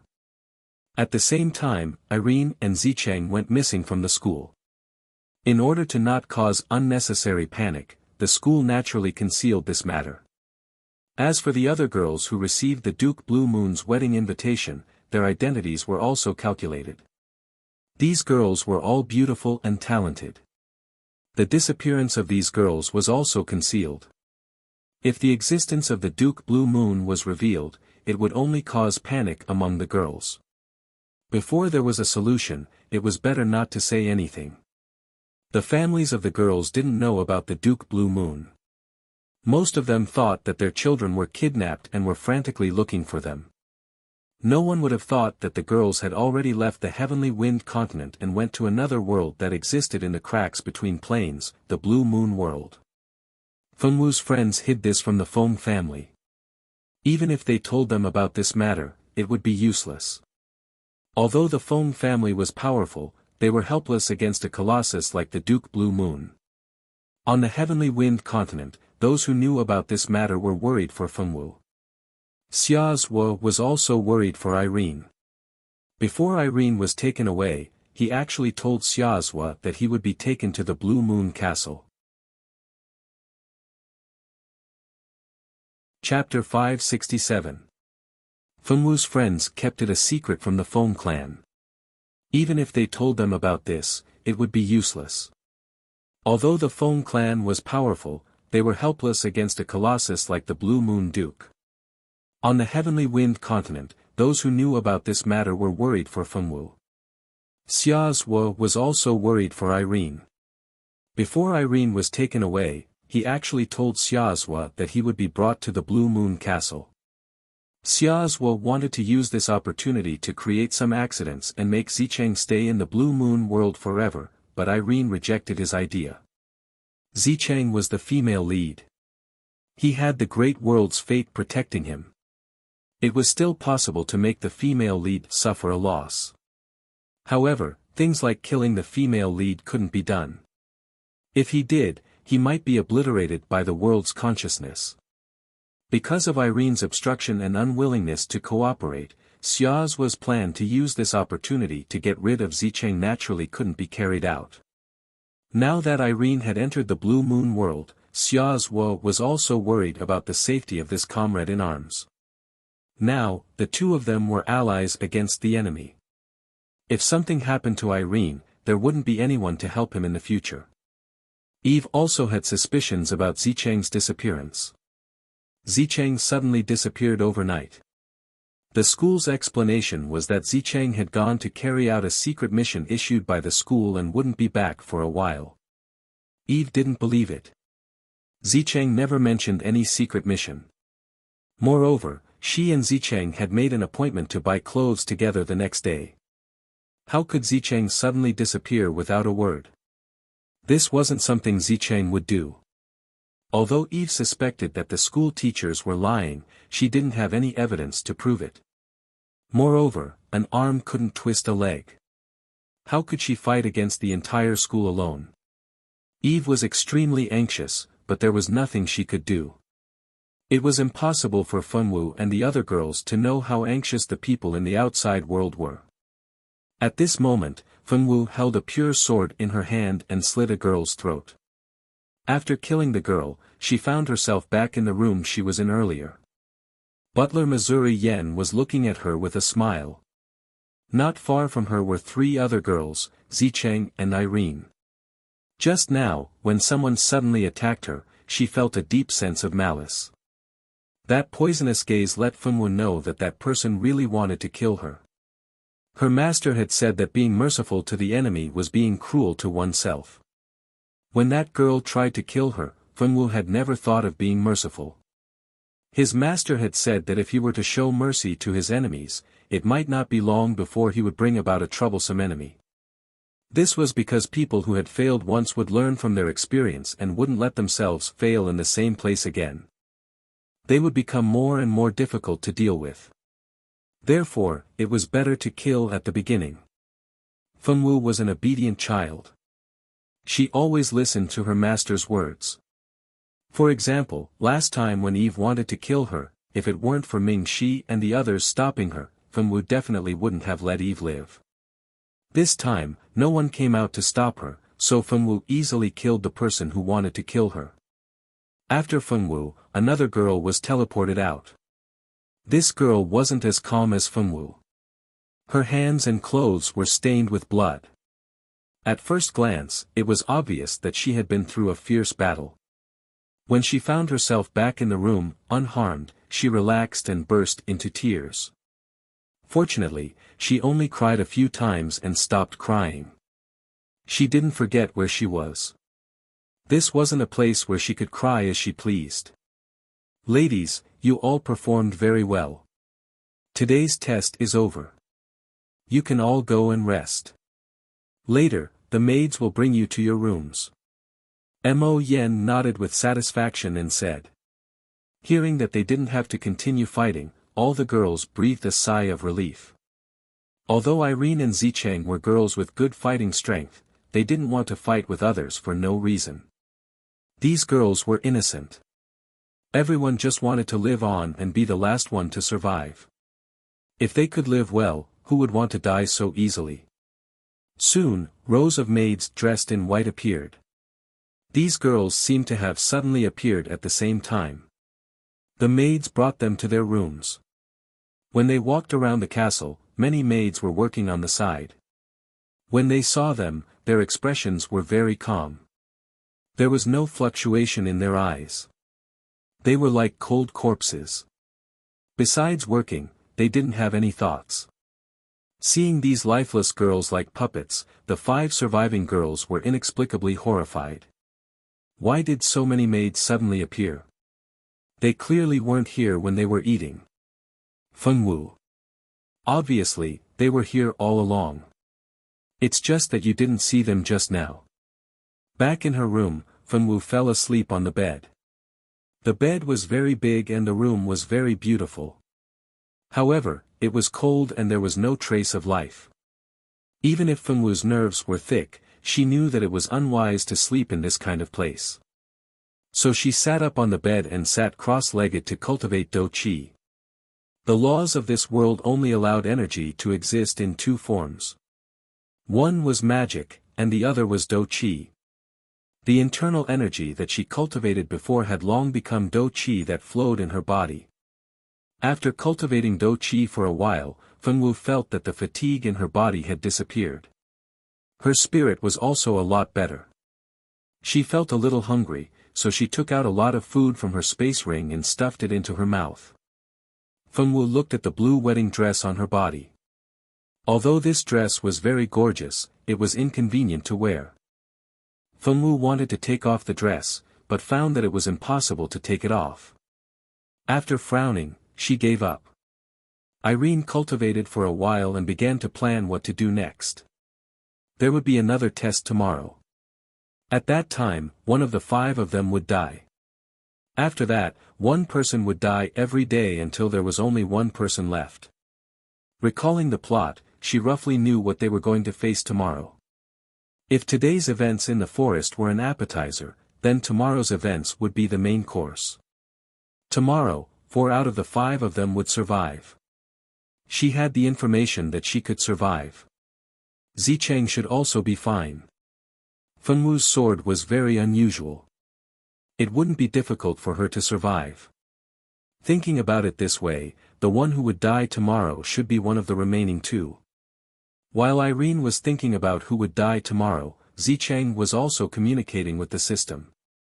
After evolution, her system had a certain communication ability. It was no longer like before where it couldn't speak. Chapter 568. Tomorrow, 4 out of the 5 of them would survive. She was confident that she could survive. Zicheng shouldn't have a problem either. Fengwu's sword was very unusual, so it wouldn't be difficult for her to survive. Thinking about it this way, the one who would die tomorrow should be one of the remaining 2.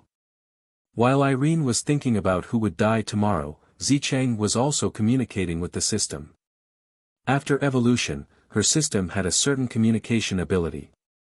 It was no longer like before when it couldn't speak. After asking the system, Zicheng came to the conclusion that they were in an unknown small world. The owner of this small world was the Duke of Blue Moon. The only way she could leave was to use a large amount of points to exchange for an item. Knowing that there was a way to leave, Zicheng was greatly relieved. She didn't want to stay in this damned place and be the wife of the Duke of Blue Moon. She must leave this damned place. Zicheng's eyes were firm. The other 2 girls couldn't sleep either. They were frightened the whole night and didn't dare to sleep at all. They wanted to meditate, but they couldn't calm down. Their hearts were in a mess, and their chests were pressed by a stone. They were very sad. Early the next morning, the maids of the Blue Moon Castle appeared again and invited them to the front hall to enjoy breakfast. The 5 girls wore yesterday's wedding dress and walked step by step to the front hall with heavy footsteps. The table was already filled with delicious food. These were all rare delicacies, and the aroma they emitted was very appetizing. Steward Mo Yen quietly waited on the side, watching them finish breakfast. The breakfast was tasteless. Except for Fengwu, the little foodie, the others didn't even know what the food tasted like. Everyone had their own thoughts and didn't have the mood to taste the food. After eating, Steward Mo Yen led them out of the castle and into a blue forest. Today's rules were that the 5 of them would enter the forest, and 4 of them would survive. They would only be teleported out of the forest when one of them died. Fortunately, they weren't asked to kill each other this time. In this forest, there were many strange beasts. These strange beasts were unique to the Blue Moon Forest.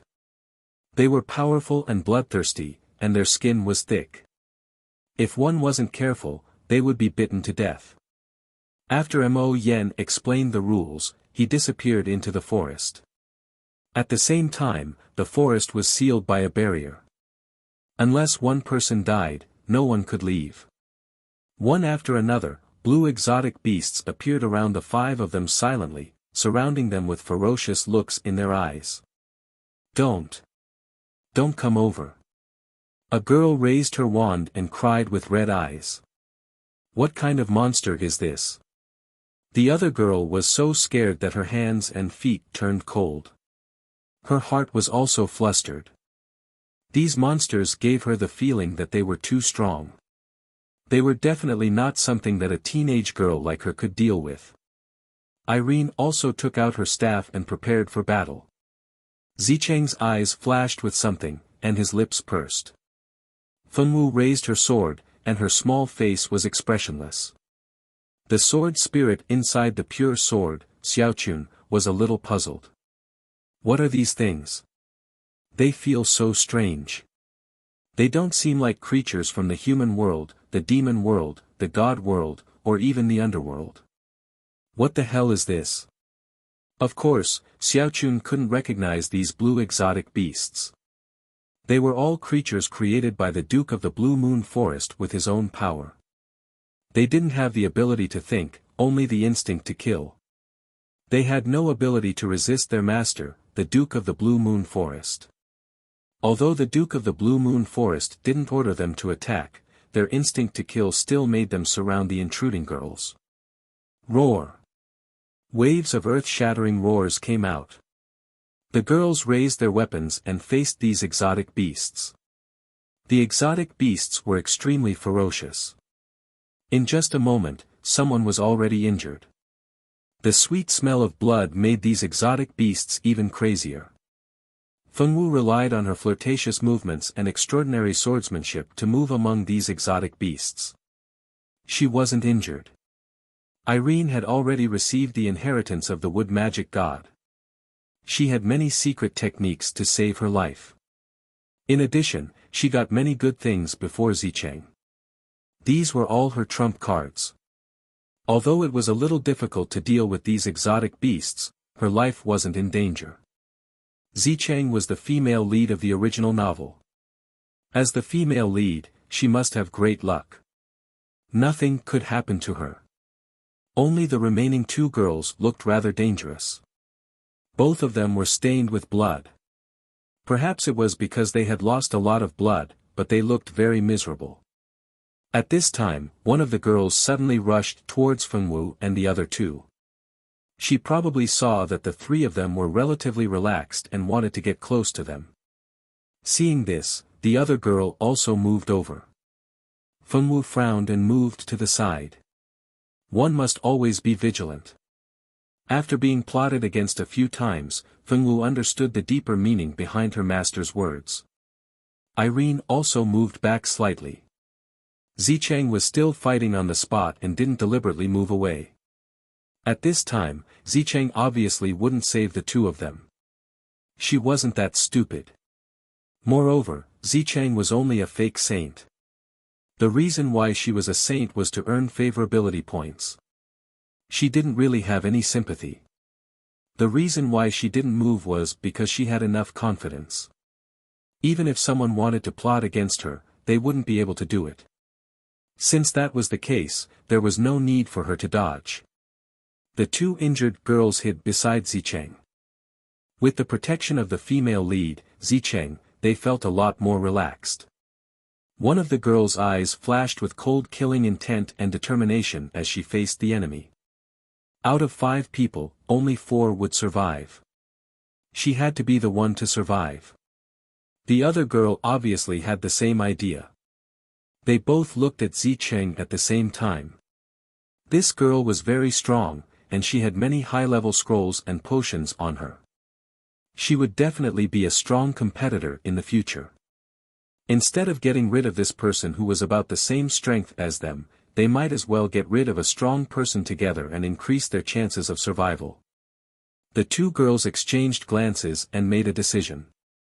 Moreover, at the same time, they used a powerful magic to kill Zicheng.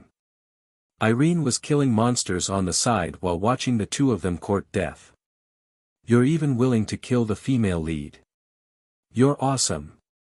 Let's see how you two court death. Reality proved that these two girls were indeed courting death. Zicheng wasn't someone who would easily leave her back to others. In this kind of situation where it was either you die or I live, of course she couldn't let her guard down against these two girls.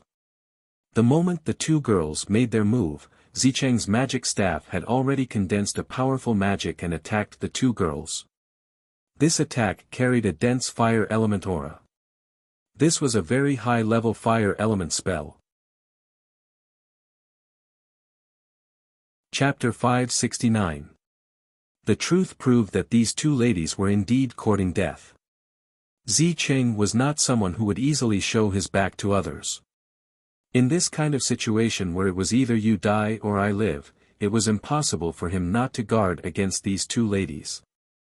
The moment these two girls made their move, Zicheng's magic wand had already condensed a powerful magic attack towards the two girls. This attack carried a dense fire element aura. This was a very high-level fire element spell. As the female lead, Zicheng's magic spells were definitely much more advanced than these two girls. When the 3 magic attacks collided, the magic used by the two girls immediately collapsed. The two girls' faces changed greatly. One of the girls reacted very quickly and immediately used a scroll to protect herself. The other girl's reaction was not so fast. When Zicheng's magic approached her body, she only felt a kind of palpitation as if she had fallen into hell. After that, she did not know anything. Irene looked at the girl who had already turned into ashes. Wasn't this girl the granddaughter of the Pharmacist Guild's vice president? She was called something like Samia. So what if her family background was good? When facing the female lead, only death awaited her. With Samia's death, all the girls were teleported out. This challenge of 5 survivors and 4 survivors was over. As soon as the other girl who survived returned to Blue Moon Castle, she seemed to have lost all her strength and fell to the ground weakly. Her eyes drifted toward Zicheng from time to time. That look in her eyes was like looking at a demon. Zicheng did not care how this girl looked at him. In any case, in Zicheng's eyes, this girl was destined to be a dead person. She survived this time, but the next one to die would only be her. Among the 4 of them who survived, her fighting strength was the weakest. Her death was already foreseeable. For a person who was destined to die, Zicheng naturally did not bother to look at her. After returning to his room, Zicheng immediately used his points to exchange for a barrier-breaking bead. This bead could open the barrier of a small world for a short time. It was a much more advanced item than the barrier-breaking talisman. The points required were very shocking. If she hadn't sold a sacred artifact, she wouldn't have had so many points to buy this barrier-breaking bead. Before using the barrier-breaking bead, Zicheng cautiously asked the system to observe if there were any supervisors around. After making sure that no one was paying attention to her, she used the barrier-breaking bead to create a small space that only one person could pass through. The moment the spatial barrier was broken, Zicheng entered it without stopping. Irene, who had been paying attention to Zicheng's movements, used a special method to avoid being detected by the system. Less than a second after Zicheng entered the spatial rift, Irene appeared out of nowhere and immediately followed him in. As soon as Aaron stepped into the spatial rift, a beautiful yet cold man in a luxurious blue robe with blue hair that reached his waist appeared in front of the spatial rift. A hint of interest flashed through the man's eyes as he looked at the crack that hadn't closed in time. This was the first time someone had dared to escape from his territory. But little mice, do you really think you can escape like this? The man sneered. Then, he waved his hand gently. A destructive force immediately hit the tunnel that was closing quickly. When the man waved his power, the spatial rift immediately shattered into pieces. Then, it turned into dust and dissipated in the air. The entire Blue Moon world became impregnable again. It was as if the tunnel had never appeared. I'm sorry, Master. It's my fault. Mo Yen stood behind the man and said respectfully. Forget it. It's just 2 little mice left and right. I've already broken the tunnel. There's a 90% chance that they'll die in the tunnel. The man was the master of this world, Duke Blue Moon. Mo Yen stood aside and didn't say anything. He had let the 2 bride candidates escape under his watch. This was his fault. Keep an eye on the other 2. Don't let anything happen. Duke Blue Moon said coldly. Then, he disappeared. After Duke Blue Moon left, Mo Yan's face changed. This was the first time he hadn't done what the Duke had told him to do. It was all because of those women who didn't know what was good for them. It was a great honor to be the Duke's wife, but they dared to run away. If the other 2 dared to follow those 2, he would let them know what it meant to live a life worse than death. Mo Yen swore in his heart. At the same time, he sent maids to guard Fengwu and the other girl who were still alive. In Mo Yan's heart, since the Duke had personally made a move, Irene and Zicheng couldn't be alive. They must have died in the spatial rift. Those 2 women couldn't be alive. Unfortunately, it was too easy for them to die like this. They should suffer all kinds of torture before slowly dying. What Mo Yen didn't know was that the people he thought were dead were actually alive and well. The original female lead and the counterattack female lead weren't so easy to get a boxed meal. In a valley somewhere in Heavenly Wind continent, a woman wearing a blue wedding dress fell from the sky and landed on a tree. The woman's beautiful blue wedding dress had been cut into tatters. Not only her dress, but her body was also covered with wounds of varying depths. Even her face had been slashed several times. Her body was covered in blood, which flowed down the trunk to the roots of the tree. As time passed, the woman was still unconscious. Her life force was quickly fading away. At this moment, a man riding a Pegasus passed through the forest. When the Pegasus passed by a tree, a drop of blood fell on the man's head. The man felt something was wrong. He looked up. Before he could see anything, another drop of blood fell on his face. When he saw the blue figure, the man frowned slightly. He leaped lightly onto the tree and carried the bleeding woman back to the back of the Pegasus. Irene. When he saw the woman's face, the man finally recognized her. It was actually someone he knew. Feng Juntian had some impression of this girl. She was his younger sister Fengwu's classmate. She had even stayed with the Feng family for a few days. Irene's luck was pretty good. The place where she fell was the area where Feng Juntian was on a mission. That was how she was saved. If she hadn't met Feng Juntian, with her serious injuries and fainted in such a deserted forest, by the time she was found, grass would have grown on her grave. This was luck. As expected, transmigrated women weren't that easy to die. Irene was lying on a bed in a daze. A white-haired light magician was standing beside the bed. Under the magician's light magic, Irene's wounds were healing at a speed visible to the naked eye. Chapter 570. This was luck. Sure enough, it wasn't easy for a transmigrator to die. Irene was lying on a bed in a daze. A white-haired light magician was standing beside the bed. Under the magician's light magic, the wounds on Irene's body healed at a speed visible to the naked eye. When Irene woke up, she saw that she was in an unfamiliar room and her clothes had been changed. She knew that she had been saved. Irene breathed a sigh of relief.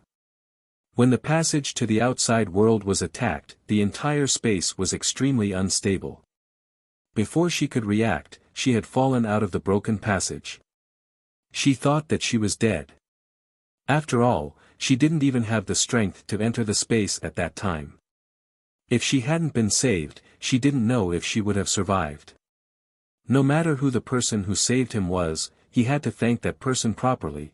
At this moment, the Fengwu girl still didn't know that Irene and Zicheng had already escaped. She sat on the bed and meditated, using Do Qi to comb the veins in her body. She felt that the fatigue and tension of the day had finally disappeared without a trace. This place was lifeless and lifeless. Fengwu didn't like it. She wanted to leave, but unfortunately, she couldn't. Xiaochun said that he couldn't take her away. This made the Fengwu girl somewhat disappointed, but she didn't complain or cry. She calmly accepted this result and waited for Ming Shi to pick her up. Ming Shi said that no matter where she went, he would find her and bring her back. Fengwu believed that Ming Shi would definitely find her. The next morning, Fengwu and the other remaining girl were brought out for breakfast. Irene and Zicheng were obviously not at the table. The girl was very confused. Although she was afraid, she still asked. Mo Yen heard her and sneered. Those two women wanted to escape, but they were killed by His Highness the Duke. Fengwu frowned slightly. They were dead. The other girl heard this and clenched her fists. He killed them himself. Were they dead? Didn't not she say that only she and this girl named Fengwu were left? The last remaining girl was called Mei Luo, and she was the granddaughter of an elder of the Heavenly Wind Continent's Adventurers Guild. This girl was also spoiled since she was young. Not only was Mei Luo beautiful, she was also very talented. She had the water spirit body, which was 1 in a million. Cultivating water magic was extremely fast. Although she was young, she was already ahead of most of her peers. Because of her water spirit body, her control over magic was extremely strong. Although the average attack power of water magic wasn't strong, the water magic in Beauty's hands was extremely destructive. Her control over water was extremely strong, far from what other water mages could compare to. If she wasn't so powerful, she wouldn't have been able to defeat the others and stay until the end. Mei Luo had a family background, she had strength, and she was also scheming. It could be said that she was a winner in life. If it wasn't for this incident, this girl could have become a famous expert in the continent in the future. It was a pity that she was unlucky. Not only was she chosen by the Duke of Blue Moon, she was also brought to the Blue Moon world, where she could die at any time. Among the people who were brought along with her, there were 3 people with abnormal strength. No matter if it was Fengwu, the transmigrated passerby or Irene, the transmigrated female supporting lead, they all had extremely strong strength. In the original world, Fengwu was a genius girl. She was born with a pure mind, and had an absolute advantage in cultivation. Adding on the fact that she was a godly weapon, the pure sword, her strength had long surpassed the category of ordinary girls. As for Irene, she had already obtained a godly inheritance and had stolen the female lead's many opportunities. She had many good things on her, and naturally, Mei Luo couldn't compare to her. Not to mention the original female lead, Zicheng. This girl was the female lead with the favorable impression system. She had even more treasures on her, and the female lead's cheat-like cultivation speed was also on top of that. Even Irene, the transmigrated female supporting lead, had to cultivate with all her might to not be left too far behind. Mei Luo couldn't win against any of the 3 of them. Even if she had already surpassed most of the geniuses in the continent, it was still impossible for her to win against the 3 of them who had cheats on them. Mei Luo also knew that against Fengwu and the other 2, she didn't have any chance of winning. When she heard the news of Irene and Zicheng's deaths, she was only shocked, but more than that, she was happy. With the death of the 2 strongest, wouldn't her chances of survival be much higher? Now, as long as she killed this Fengwu, she would be able to live. Although she was unwilling to marry a man she had never met, the most important thing was that she could live. As long as she could live, she believed that she would have a chance to go back and find her grandfather. At that time, she would take back all the humiliation she had suffered today. Mei Luo secretly swore in her heart. She didn't know that regardless of whether she could stay until the end, she was destined to die. Moreover, the person who stayed until the end would have a fate worse than those who had died before. Unfortunately, Mei Luo didn't know this at all. She was still planning on how to successfully kill Fengwu and become the last person alive. Mei Luo was very confident in her appearance. She believed that if the Duke of Blue Moon saw her, he would definitely fall in love with her. He was just a man, so she definitely had a way to make the Duke of Blue Moon, that mysterious expert, fall in love with her. This girl thought that the Duke of Blue Moon was one of the men who had been conquered by her charms. Because Mei Luo was born in a good family and had a water spirit body, she naturally had countless pursuers. Mei Luo was a girl who didn't lack scheming. In front of outsiders, she was always noble and elegant.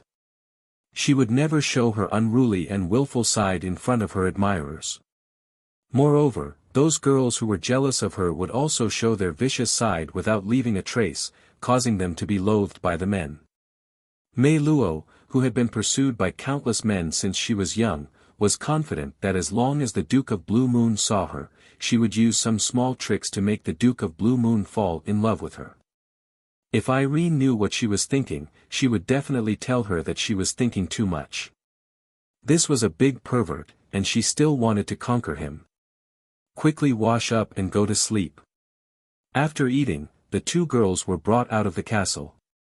This time, they didn't enter the forest or enter the illusion. They were only brought to the grassland where they first appeared. Mei Luo was very worried and very uneasy. In her heart, she planned more than 100 ways to kill Fengwu, but she was also afraid that something unexpected would happen. Mo Yen was too lazy to pay attention to Mei Luo's thoughts. He had seen too many women like her. However, the other girl, this girl called Fengwu, clearly didn't meet his master's criteria for a wife. Why did his master have to bring her to the Blue Moon world? Chapter 571. Mei Luo was very worried and uneasy. She had thought of 100 ways to kill Fengwu, but she was afraid that something unexpected would happen. Mo Yen was too lazy to care about Mei Luo's thoughts. He had seen too many women like her. As for the other girl, this girl called Fengwu clearly didn't meet his master's criteria to be his wife. Why did his master bring her here? He knew that this girl was young, but she had already given birth to a child. Why did his master look at this kind of woman who was no longer pure? He even squeezed out another girl that he had carefully selected. Mo Yen couldn't understand this question.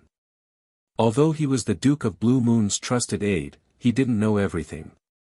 Congratulations to the two ladies for staying until the last round. This is your last round of competition. The one who survives will be the mistress of Blue Moon Castle. As long as the two ladies kill their opponents, they will be the final winners. Now, please move. The last round of competition will begin. After Mo Yen announced with a faint smile, he retreated to the side and looked at the two girls standing on opposite sides. The two didn't immediately make a move. Fengwu didn't want to fight. She already had someone she wanted to marry in the future. She didn't want to be the Duke of Blue Moon's wife at all. Fengwu pursed her lips and didn't say those words. This man gave her a dangerous feeling. Relying on her sharp animal instincts, she felt that if she said those words, she would definitely die. Thus, she couldn't say it out loud. Fengwu's instincts weren't wrong. If Fengwu dared to say that she didn't want to fight, as a die-hard fan of the Duke of Blue Moon, it wouldn't take too long to kill her. Even if Fengwu was specially brought here by the Duke of Blue Moon, if she didn't follow the rules, she would still die. Fengwu and Mei Luo each stood on opposite sides. Mei Luo was thinking about how to kill Fengwu, while Fengwu was thinking about when Ming Shi would arrive. She didn't want to marry someone else. How about letting Mei Luo win? But that didn't seem to work either. If Beauty won, she would die. That person called Mo Yen had said that they had to kill each other to win. The Fengwu girl did not want to die. She still wanted to live and wait for Ming Shi to come and pick her up. If she wanted to live, it seemed that she had to win against the girl in front of her. But if she won, she would have to marry the Duke of Blue Moon. The Fengwu girl's expressionless face showed a rare trace of hesitation. The two girls stood there for a quarter of an hour. Clearly, neither of them had any intention of making the first move. Just as Mo Yen was about to remind the two of them to attack each other immediately, the moonlight in the sky seemed to become particularly dazzling. In the Blue Moon realm, there was no difference between day and night. There was only one blue moon in this place. No matter if it was day or night, this moon would always be there. The blue moonlight always carried a chill, making people unable to feel the slightest bit of warmth.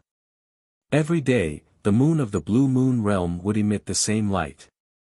There was no difference, no change. But now, the moonlight had changed. It was even more dazzling than before, bringing with it a dreamlike beauty. Moon King, why have you come to my Blue Moon realm? A dignified figure with a hint of evilness walked through the air and suddenly appeared above the three of them. At the same time, under the moonlight, a dreamlike figure appeared. It was a shockingly beautiful man. The man had long golden hair, ice-blue eyes, and a slight smile on his lips. It was like the warmth of the spring breeze and the gentleness of the moonlight. Prince Ming Shi. The Duke of Blue Moon was surprised to see who had come. He thought it would be Moon King. He did not expect it to be Ming Shi, the Crown Prince. Duke of Blue Moon. Ming-Shi nodded in the direction of the Duke of Blue Moon. Prince Ming-Shi, why have you come to my Blue Moon realm? The Duke of Blue Moon was quite polite to Ming-Shi, the future Moon King. Moon King was not an easy person to deal with. The four emperors could affect the situation as a whole.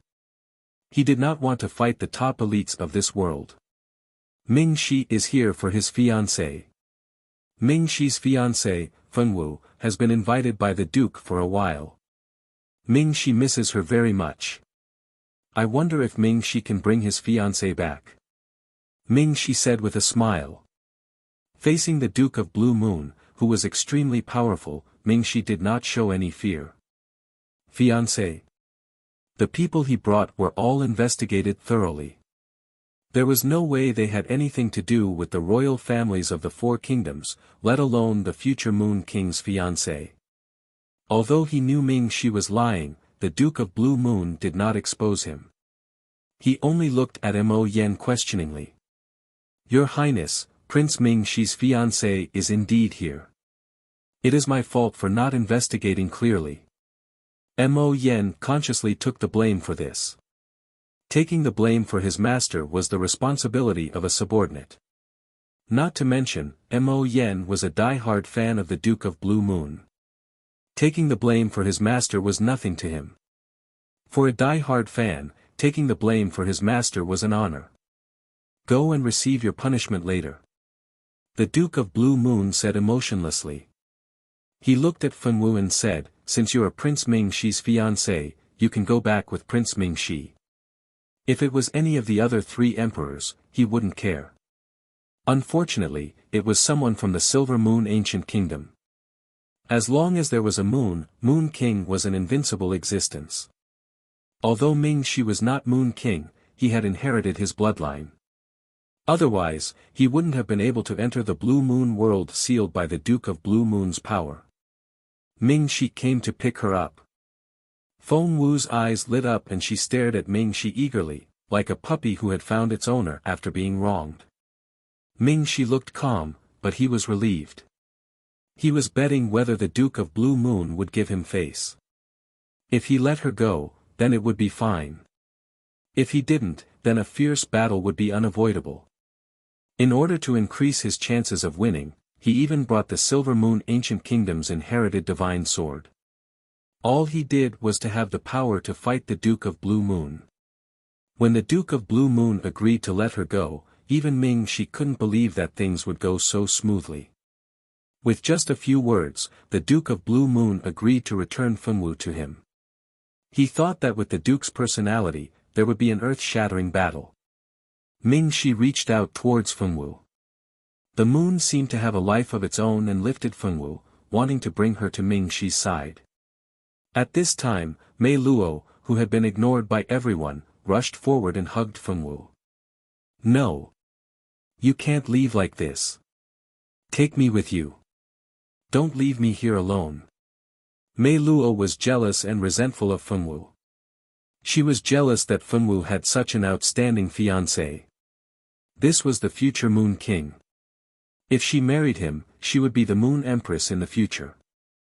This future Moon King clearly cared about his fiancée. He risked his life to come to this dangerous place to save her.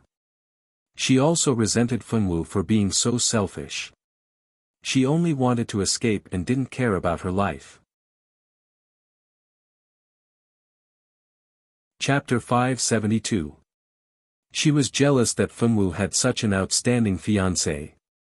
This was the future Moon Emperor.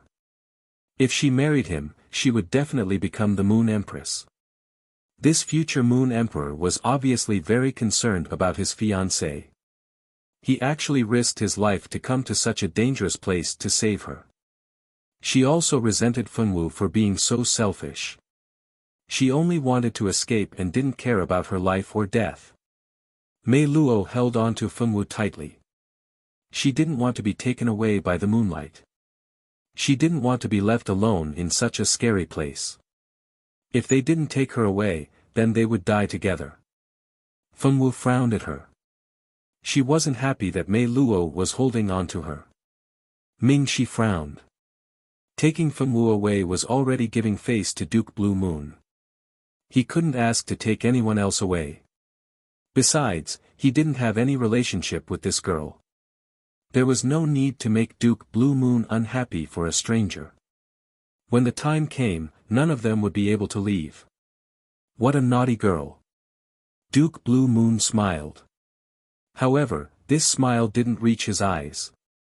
Mo Yen immediately waved his hand. Mei Luo, who was holding on to Fengwu tightly, flew away like a kite with a broken string. Without Mei Luo's pull, the gentle moonlight brought Fengwu into the sky. She came to Ming Shi's side. Ming Shi held her hand and said goodbye. The two disappeared into the moonlight. No. Mei Luo screamed in despair as she watched the two disappear. Why didn't they take her away? Why didn't they take her away? Mei Luo's resentment almost drowned her. Layers of black fog appeared on her body. This black fog became thicker and thicker. Mei Luo was almost surrounded by it. This is... Mo Yen was surprised. He didn't think that this girl called Mei Luo would turn into a demon because of this. Her hatred was actually this deep. Every 100 years, the Duke would bring a group of girls. Although these girls all died in the end, not a single one of them turned into a devil. This Mei Luo was the first girl to turn into a devil in the Blue Moon realm. Interesting, very interesting. Mo Yen, let her go. Duke Blue Moon smiled at the demonized Mei Luo. Yes, Your Highness. Mo Yen gently waved his hand and a black hole immediately appeared below Mei Luo. Mei Luo's body fell into the black hole and disappeared from the Blue Moon world. Your Highness, why did you let the two of them go? Didn't you personally order me to bring Fengwu back? This subordinate thought that Your Highness valued that girl called Fengwu very much. After the final two candidates, Fengwu and Mei Luo, left, Mo Yen asked the Blue Moon Duke carefully. That Fengwu really interests me. She is just an ordinary person, but she can give birth to the reincarnation of the Elf King. It is impossible for an ordinary person to give birth to a god. But she did it. Not only did she successfully give birth to the Elf King, she also lived well. There was no problem with her body. Don't you think this is very interesting? Duke Blue Moon turned around and disappeared into the sky, returning to the study. Mo Yen followed closely behind, quietly following behind Duke Blue Moon. Back in the study, Mo Yen poured a cup of wine for Duke Blue Moon. Duke Blue Moon took the cup and sat in his seat, sipping the ice blue liquid in the cup. Duke Blue Moon calmly drank the wine. Although Mo Yen stood quietly on the side as usual, his heart was in a perilous situation. The woman who gave birth to the Elf King. And this woman was still alive. She didn't die from the Elf King's power. This was simply inconceivable. How could an ordinary person give birth to a creature like the Elf King? Even the goddesses of the god realm weren't qualified to be that person's mother. What was the Elf King thinking? Even if he wanted to be reborn, he shouldn't have chosen a human to be his mother. Mo Yen couldn't understand. What he didn't know was that the king of elves he was talking about didn't make any choices at all. It was the original owner of this body who was unlucky and wanted to die. He ate the fruit of life that the king of elves had turned into, which was why he died and allowed Fengwu to take advantage of him. I didn't expect her to be the fiancée of that Emperor Ming Shi. This is unexpected. Now that she has been taken away by Ming Shi, it is a pity that we can't find out what is so special about her body and how she could give birth to the Elf King so smoothly. Duke Blue Moon had a look of pity as he drank the liquid in his cup. Mo Yen poured another cup of wine for Duke Blue Moon. It is indeed a pity. But why did Your Highness let the other girl go? Your Highness can keep that girl and play with her. Her body is a natural water spirit body. She must be very beautiful when she is turned into a doll. Keeping her is just another doll. What's the point? She has such a deep hatred for Ming Shi and Fengwu. Now that she has turned into a demon, she will leave the Blue Moon boundary to find trouble with Fengwu and Mingxi. I have returned her to Mingxi, but whether he can keep her or not is uncertain. Duke Blue Moon smiled meaningfully. Mo Yen, as the trusted aide of Duke Blue Moon, immediately understood his meaning. He was unhappy that Mingxi came to the Blue Moon boundary and wanted to find trouble for them. That person called Mei Luo had turned from a human into a demonic human. Usually, as long as she didn't reveal her demonic qi, no one would know that she had turned into a demon. She could perfectly hide her identity. With such an enemy, that girl called Fengwu and Prince Mingxi would be in danger. Fengwu and Mingxi didn't know that Duke Blue Moon had given them such a big gift. At this moment, the two were in the Silver Moon Ancient Nation's imperial palace. Mingxi hadn't inherited the throne yet. Moreover, he was still young, only around 20 years old. His strength hadn't reached the peak yet. He couldn't use the power of the moon as he wished like his father. If he wanted to find Fengwu, he had to go back to the Silver Moon Ancient Nation and borrow the power of the two moons there to trigger the god blood. Then, he could use the connection between the god blood to find Fengwu and bring her back. This time, it seemed easy for him to bring Fengwu back. However, he had used up a lot of energy. The moment he returned to the Silver Moon Ancient Nation's imperial palace, he fainted on the ground. His face was pale. Mingxi's fainting caused chaos in the Silver Moon Ancient Nation's imperial palace.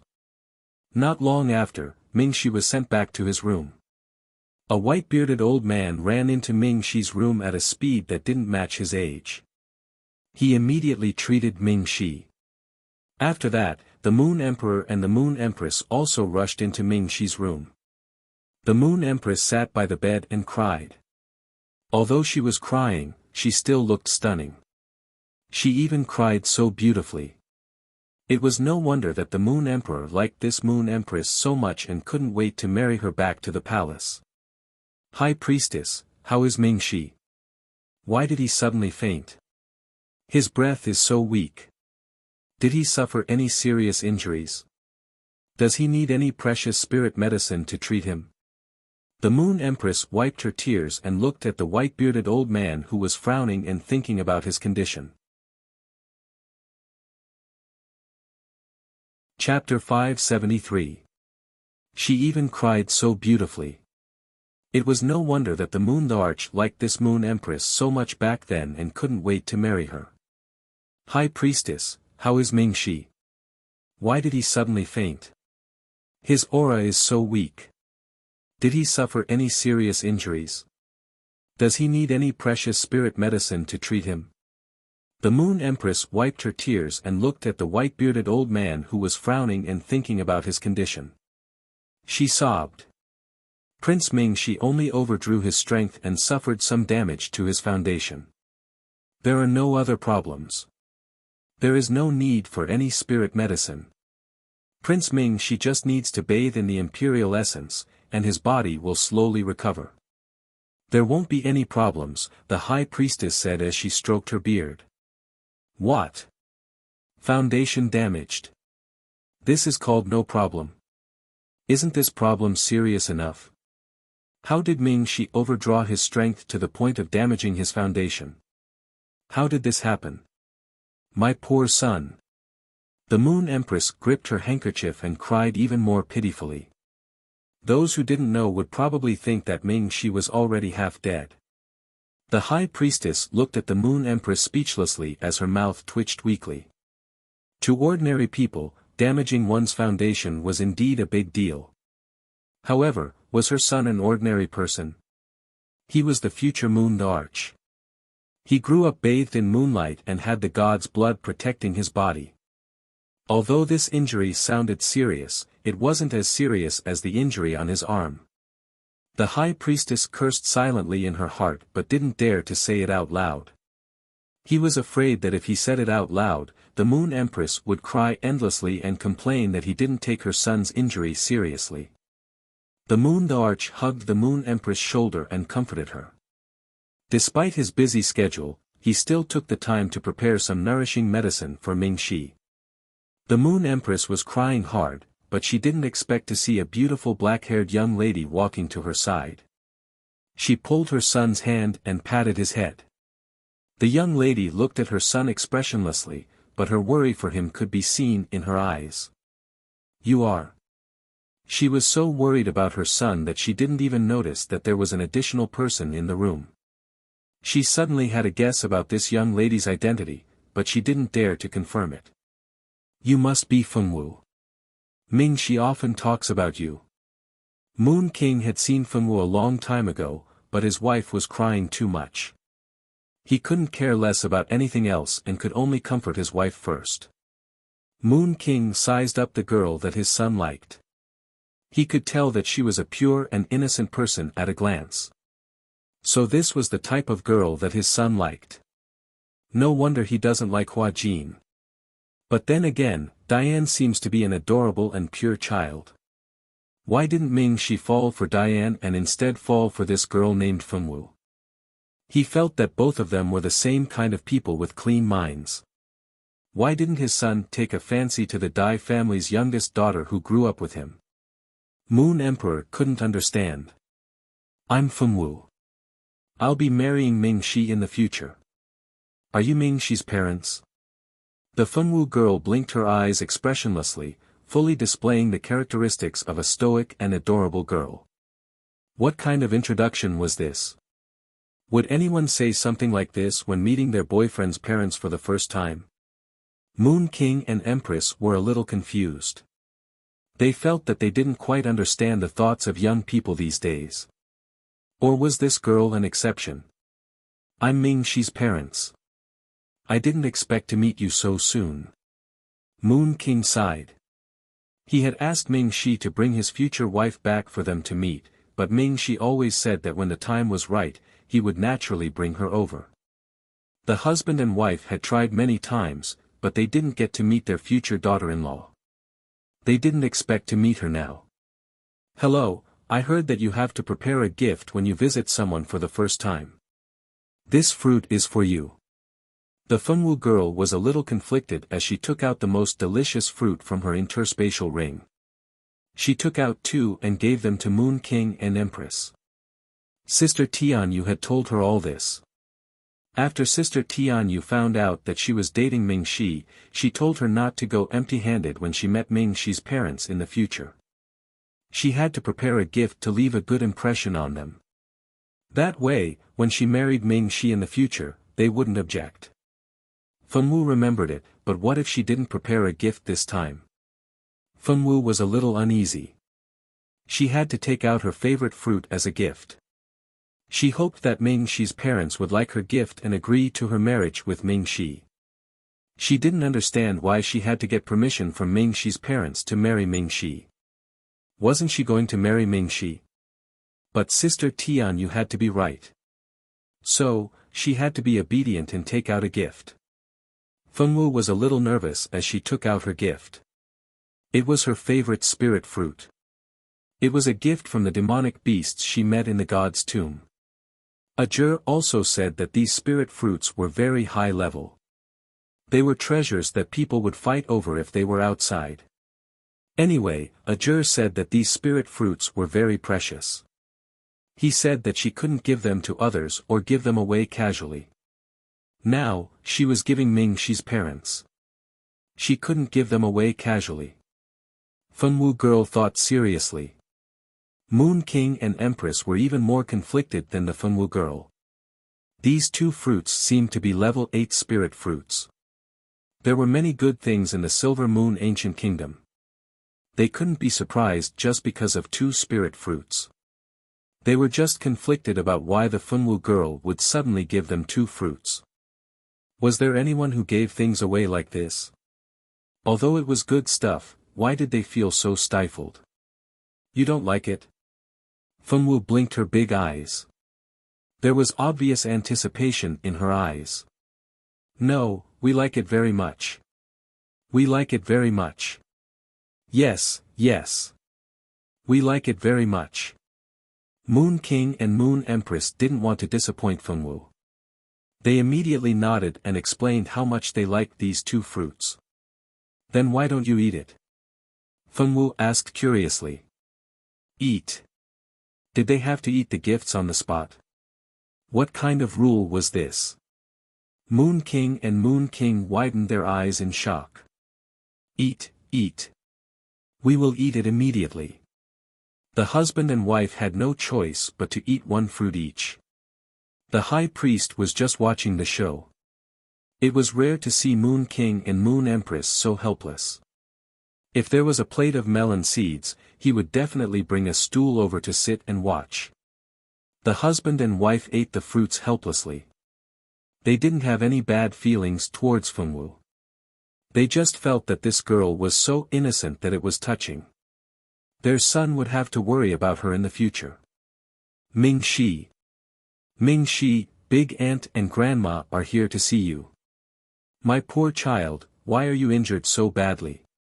What exactly is going on? Who could be so heartless to injure Ming Shi so badly? Before the people in the room could react, two women who were dressed exceptionally gorgeously rushed in.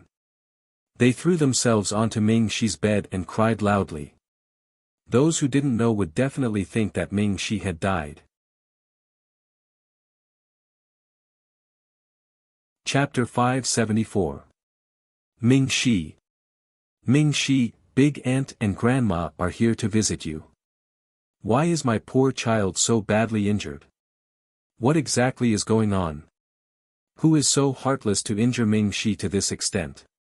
Before the people in the room could react, two gorgeously dressed women rushed in and threw themselves onto Ming Shi's bed, bawling their eyes out. Those who didn't know would definitely think that Ming Shi had died. Mother. Big sister. Why are you here? The Moon Empress was shocked by the sudden appearance of the two. She regained her senses and spoke awkwardly. The Moon Empress had already given up on her sister and mother. She really couldn't satisfy their desires. Recently, she had been trying her best to avoid them. She didn't expect that she wouldn't be able to avoid them and would be pestered by them again. There was no need to mention how helpless the Moon Empress was. All these years, she had been taking care of her family. She even doted on her niece, Hua Jin, as if she was her own daughter. She didn't expect that her kindness to her family would raise their appetites. Perhaps, she had been wrong from the start. Why can't we come? Something happened to my precious grandson. As his grandmother, how can I not come and take a look? The two of you are too outrageous. My grandson is still lying here, and you only care about eating fruits in front of my precious grandson's bed. The Moon Empress mother, old Madame Chueya, pointed at Moon King and Moon Empress in disbelief. Her expression was filled with indescribable disappointment, as though she was looking at two heartless parents who didn't care about their child's life. The corner of Moon King's mouth twitched. He didn't know what else to say to this old madam who had nothing to do every day and was desperately trying to make her presence known. That's right, little sister and brother-in-law. Although Ming Shi isn't your only son, he's the only son who will inherit the throne in the future. He's a precious child. You have to take good care of him. There can't be any mistakes. The Moon Empress' eldest sister, Madame Hua, also looked at the couple with disapproval. Moon King sneered in his heart. They really didn't treat him as an outsider. This Madame Hua was considered his elder sister, but as Moon King, he couldn't possibly call her elder sister. On the other hand, Madame Hua always forgot his identity as Moon Emperor. Every day, she would call him brother-in-law intimately. She rarely called him Moon Emperor respectfully. Don't think that he didn't know that Madame Hua relied on her identity as the Moon Empress sister to never bow to his wife. His wife wasn't someone who would hold grudges either. All these years, she had never held grudges against Madame Hua for her lack of manners. Unfortunately, this forbearance did not make the other party feel grateful. Instead, it fostered their ambitions. He wanted his daughter to become the next Moon Empress. Don't even think about it. Even if Ming Shi did not fall in love with anyone, there was no way he would allow Ming Shi to marry Hua Jin. Hua Jin would never be able to become the next Moon Empress of Silver Moon Ancient Kingdom. Who is this? Why has the person serving Mingxi changed? This palace maid is too unruly. She didn't even bow when she saw me and mother coming in. How can such a person be qualified to serve by nephew Mingxi's side? Look at her, one look and you can tell that she's not an honest person. Younger sister, you should get rid of her as soon as possible, lest she causes trouble for my dear nephew. Madame Hua glared at Fengwu with a look of vigilance and disdain. She couldn't wait to get her younger sister, the Moon Empress, to chase this person out of the palace. She had clearly chased away Mingxi's better-looking palace maid. Why was there another beautiful one? Her daughter had yet to win Mingxi's heart, and the little vixen who seduced Mingxi had yet to be dealt with. She couldn't cause any more trouble. Elder sister, what are you talking about? This is the girl Mingxi likes. Her name is Fengwu, and she's the legitimate daughter of the Feng family of the Eastern Ancient Kingdom. Moon Emperor and I have already agreed to their marriage. Once Xiao Wu finishes her studies at the Notre Dame du Starlight, we'll hold their wedding. The Moon Empress took a deep breath and felt that her elder sister was becoming more and more outrageous. Her sister and mother didn't have to bow to her, and she didn't mind. But who was Moon Emperor? He was the most respected person in the entire Silver Moon Ancient Kingdom. Her mother and sister actually used her identity as the Moon Empress to openly act like elders. One had to know that even Moon Emperor's own uncles had to bow to him when they met. Moreover, they were just in-laws. How could her mother and elder sister not give Moon Emperor face? The Moon Empress had a headache. She couldn't understand how her family became like this. Perhaps they were like this in the past, but she just didn't notice it at that time. Thinking of this, she couldn't help but look at her husband apologetically. It was all her fault for not raising her family's ambition. The Moon Empress felt very guilty. She looked at Moon Emperor with a very apologetic gaze. Moon Emperor gave her a look that said it was fine. Moon Emperor naturally didn't care about women like old Madame Chueya and Madame Hua. Therefore, he tolerated their rudeness. Previously, he even reprimanded them because he didn't want his wife to be embarrassed. No matter what, they were his wife's family. If his wife's family was reprimanded by him, it wouldn't be long before rumors of them not being on good terms spread in the palace. Moon Emperor didn't want the Moon Empress' reputation to be tarnished. Therefore, he tolerated this pair of mother and daughter. But now, Moon Emperor realized that he might have done something wrong.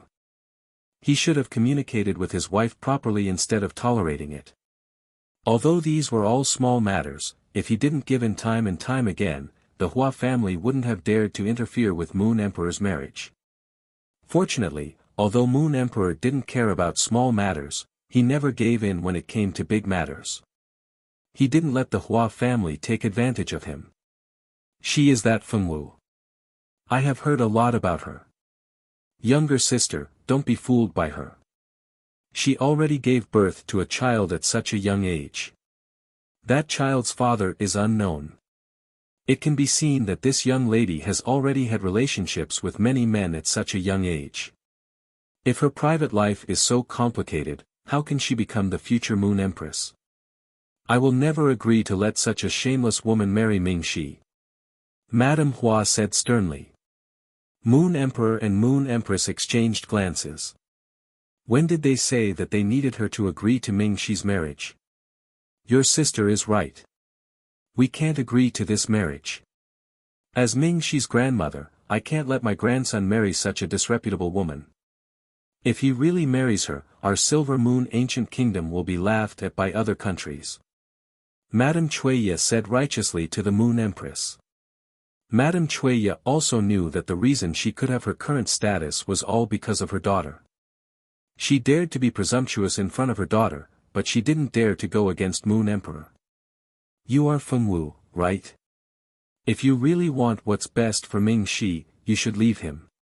How can a woman like you, whose reputation has already been tarnished, be the concubine of our Silver Moon Ancient Kingdom? For your own good and for Mingxi's sake, you should leave on your own. Chapter 575. Madame Chueya spoke righteously to the Moon Empress. Madame Chueya also knew that the reason why she could have her current status was all because of her daughter. She dared to be impudent in front of her daughter, but she didn't dare to go against the Moon Emperor. You're Fengwu, right? If you really want what's best for Ming Shi, you should leave him. How can a woman like you, whose reputation has been tarnished, be the consort of our Silver Moon Ancient Kingdom's prince? For your own good and for Ming Shi's sake, you should leave on your own. Madame Hua thought that Fengwu was still young. As long as she coaxed her a little, this woman might leave Ming Shi on her own accord. It would also save them a lot of effort. Fengwu blinked her eyes and watched Madame Hua's performance expressionlessly. She didn't say a word, and no one knew what she was thinking. The Moon Empress was afraid that Fengwu would really be persuaded by her elder sister. If Fengwu really took things too hard and left her son would go crazy. Xiao Wu, don't listen to my elder sister's nonsense. You're the girl that Ming Shi likes. No one can deny your identity. According to our Silver Moon Ancient Kingdom's rules, the future Moon Emperor has the right to choose his wife. No one can interfere, not even his parents. So don't worry, as long as you're in Ming Shi's heart, you're Ming Shi's future wife. No one can shake your position. The Moon Empress hurriedly went forward to hold Fengwu's small hand and kept assuring her. She was afraid that her unreliable elder sister would persuade such a good daughter-in-law to leave her. Little sister. What nonsense are you talking about? How can you let Ming Shi marry such a filthy woman? I will never agree to it. If Ming Shi wants to marry, it should be Hua Jin. The two of them grew up together, and Hua Jin loves Ming Shi so much. The two of them will be very happy together and will receive everyone's blessings. Letting them get married is the best choice. Only you think so. The high priest, who had been ignored all this while, rolled his eyes. He was utterly speechless at these two women. In recent years, the Hua family had become worse and worse. They relied on their blood relationship with the Moon Empress to put on airs all day long, thinking that they were second only to one and above everyone. They even dreamed of making Hua Jin the next Moon Empress. With Hua Jin's character, the high priest didn't believe that Prince Ming Shi would take a liking to her. As it turned out, the old man was right. Prince Ming Shi already had a lady he liked, and this lady was obviously much better than Hua Jin, that two-faced woman. Sister, stop spouting nonsense. Ming Shi doesn't love Hua Jin. It's impossible for the two of them to be together. This was the first time the Moon Empress had spoken in such a stern tone in front of her kin. Liuli, how can you say that? That's your biological sister. How can you speak to your sister like that? Old Madame Chueya was so angry that she called out the Moon Empress's name before she got married. The Moon Empress's name was Liuli. She was the daughter of Silver Moon Ancient Kingdom's Xing family. Ever since Liuli got married, everyone had to call her Moon Empress. No one dared to call her Liuli anymore. No, there was one more person who could call her Moon Emperor. Mother, must you make things difficult for me? The Moon Empress couldn't hide her sadness. She understood that it wasn't easy for her mother to raise her and her sister, so she was tolerant of them. She didn't expect that her tolerance would make them take everything for granted. They even dared to meddle in Ming Shi's marriage. Indeed, she was wrong. The Moon Empress's eyes were filled with pain, but old Madame Chueya turned a blind eye to her daughter's sadness. How did I make things difficult for you? How dare you speak to me like that? Do you still treat me as your mother? Have you forgotten who raised you? If it wasn't for me putting in so much effort to raise you, how could you have your current status? You can't be ungrateful. Old Madame Chueya was still the same. As long as her daughter expressed a little dissatisfaction, she would immediately bring up the old scores. She only stopped when the Moon Empress was speechless and had to lower her head to admit her mistake. The Moon Empress shut her mouth and didn't say anything else. She knew that once her mother started bringing up the old scores, this matter would never end unless she apologized. However, she didn't want to apologize today. She didn't do anything wrong. She didn't want to be like before, admitting her mistake to her mother regardless of whether it was her fault or not. Moon Emperor and the High Priestess stood together and didn't say anything to help. Only when the Moon Empress was pushed further away by old Madame Chueya would he be able to take care of this mother and daughter who were jumping up and down every day. Before that, he could only let his wife suffer a little. This was also to make her stronger and make a decision. Are you the kind of extreme relatives that Ajur mentioned? Just as old Madame Chueya wanted to take advantage of the situation and force her daughter to apologize, the Fengwu girl, who had been silent all this while, suddenly spoke. The Fengwu girl looked very serious when she spoke, and her pair of big eyes were flashing with a moving luster. Just one sentence from her almost choked old Madame Chueya and her daughter to death. You uneducated wild girl, what nonsense are you talking about? Old Madame Chueya was so angry that the wrinkles on her face were trembling. She stretched out her trembling hand, and her index finger, which was wearing a gemstone ring, almost poked Fengwu's forehead. The Moon Empress quickly pulled Fengwu away, afraid that old Madame Chueya would hurt Fengwu. At the same time, she also expressed her admiration for Fengwu in her heart. Ever since she was young, the Moon Empress was afraid of her mother, old Madame Chueya. She had never dared to say anything harsh in front of her mother. Her mother was also a strange woman who would often vomit blood from anger, but she couldn't do anything to her. She didn't expect that it would be her mother's turn to vomit blood from anger this time. Although it was a little unfilial to think this way, for words appeared in the Moon Empress' heart, happy to hear and see. Moon Emperor, happy to hear and see X1. High Priestess, happy to hear and see X2. Therefore, at this moment, the three people's minds were actually in sync. From this point, it could be seen how unlikable this old Madame Chueya was. Ajur said that every family will have a few extreme relatives. You are the extreme relatives that Ajur mentioned, right? The Fengwu girl had always been curious about what extreme relatives were. Ajur said that most families had extreme relatives, but why hadn't she seen any before? Ajur said that she would naturally know when she saw them. When the mother and daughter rushed in, the Fengwu girl's mind automatically flashed with 4 words, extreme relatives. The Fengwu girl was very curious about these extreme relatives. Ajur said that she should never give these extreme relatives a chance to pester her. Once she was pestered, she would definitely not be able to get rid of them in the future. Once she met such people, she should stay as far away as possible. The Fengwu girl was very curious about these extreme relatives. Today, she finally saw 2 extreme relatives. The Fengwu girl was very happy.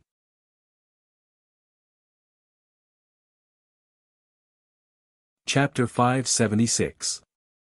The Fengwu girl was very curious about such creatures. Ajur had told her to never give them a chance to pester her. Once she was pestered, she would never be able to shake them off in the future. It was best to stay far away from such people. The Fengwu girl was very curious about such creatures. Today, she finally saw 2 creatures that she suspected to be her relatives. The Fengwu girl was very happy. You guys are indeed like that. So this is how the relatives look like. The Fengwu girl nodded seriously. Rude girl.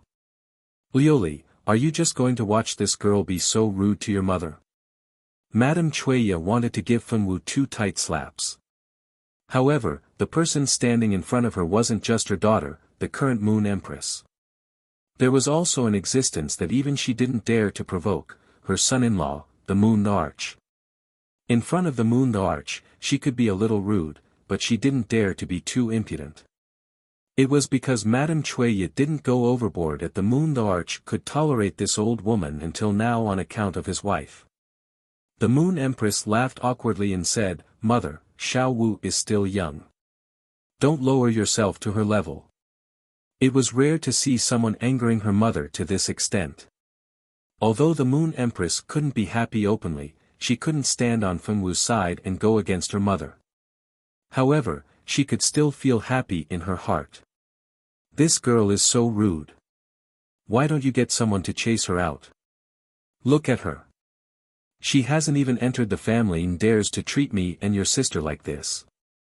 I am Ming-Shi's grandmother. She is just a wild girl, and she dares to be so rude to me. She is simply relying on your indulgence to be lawless. Madame Chueya roared at the Moon Empress, her entire face distorted from anger. No, the one relying on our indulgence to be lawless is clearly you. The Moon Arch and the Moon Empress thought at the same time. High Priestess, he, it's rare for Xiao Wu to be a guest. Mother, don't be so calculative with a child like her. The Moon Empress didn't mention anything about chasing her away. You. Girl, you think you are so great now that you are the Moon Empress. You are looking down on this old woman even more. Fine, if you won't teach her a lesson, I'll do it myself. Madame Chueya was so angry that she lost all reason.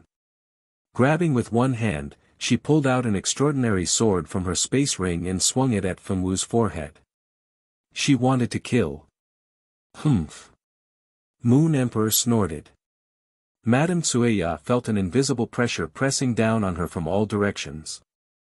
With a clang, the sword in Madame Chueya's hand fell to the ground. She almost collapsed to the ground, her face pale and devoid of blood. She looked extremely weak. When the sword fell to the ground, the pressure on Madame Chueya's body finally disappeared. Her forehead was covered in cold sweat. Her mind, which had been muddled by anger, cleared up. She actually drew her sword in front of Moon Emperor. How could she do such a disrespectful thing? Madame Chueya was flustered.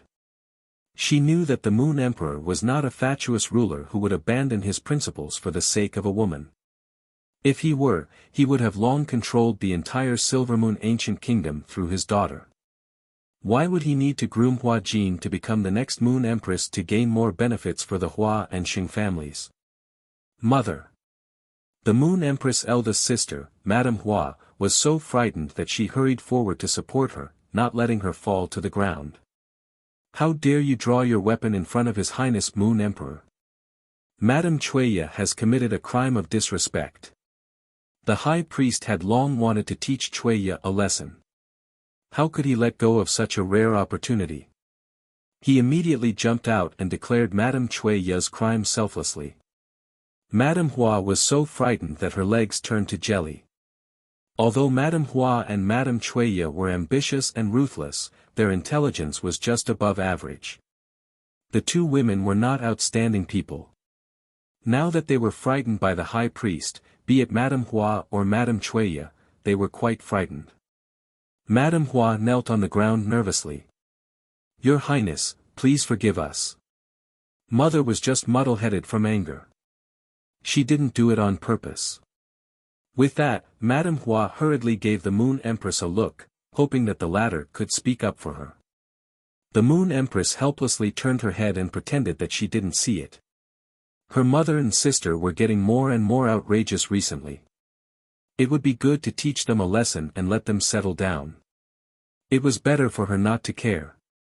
Seeing that the Moon Empress ignored them, Madame Hua became even more anxious. She secretly scolded the Moon Empress for being an ingrate and a black-hearted person. However, she didn't dare to show her dissatisfaction on her face. Forget it. On account of the Moon Empress, we will not pursue this matter. Madame Chueya seems to be feeling a little unwell. Madame Hua should help Madame Chueya back to rest. Don't enter the palace if you have nothing to do. Let Madame Chueya recuperate. The Moon Empress waved her hand and said magnanimously.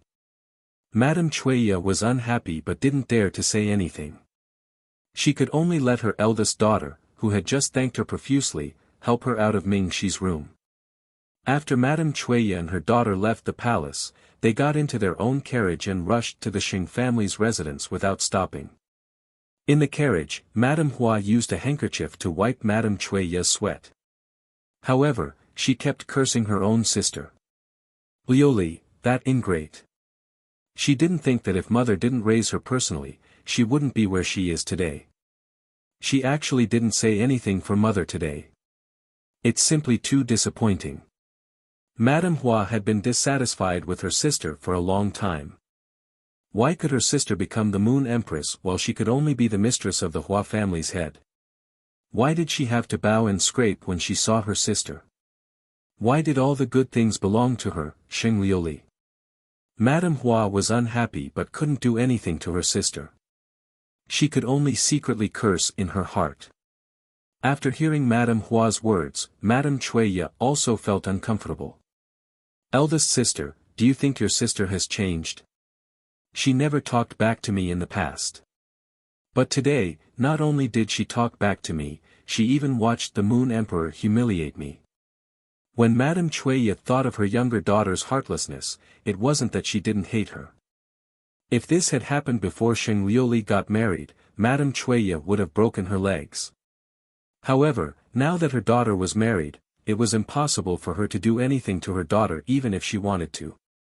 Now that her younger daughter was the empress of a country, how could she punish her as she pleased? She's already the Moon Empress. How can she not change? Ever since she became the Moon Empress, she no longer listens to us like before. She's not even willing to help with Xiao Jin and Ming Shi's marriage. I think she despises us and doesn't want to bother with us anymore. Madame Hua had long held a grudge against the Moon Empress. Now that her younger sister had become the Moon Empress and was climbing over her head, she accepted it. She wanted her daughter to marry Ming Shi. This was beneficial to them, was it not? With the support of the Sheng and Hua families, wouldn't it be easier for Ming Shi to ascend to that position in the future? Why didn't she accept her suggestion? After thinking about it, it was because she didn't want Hua Jin to become the next Moon Empress. She didn't want her sister to become her son's mother-in-law one day.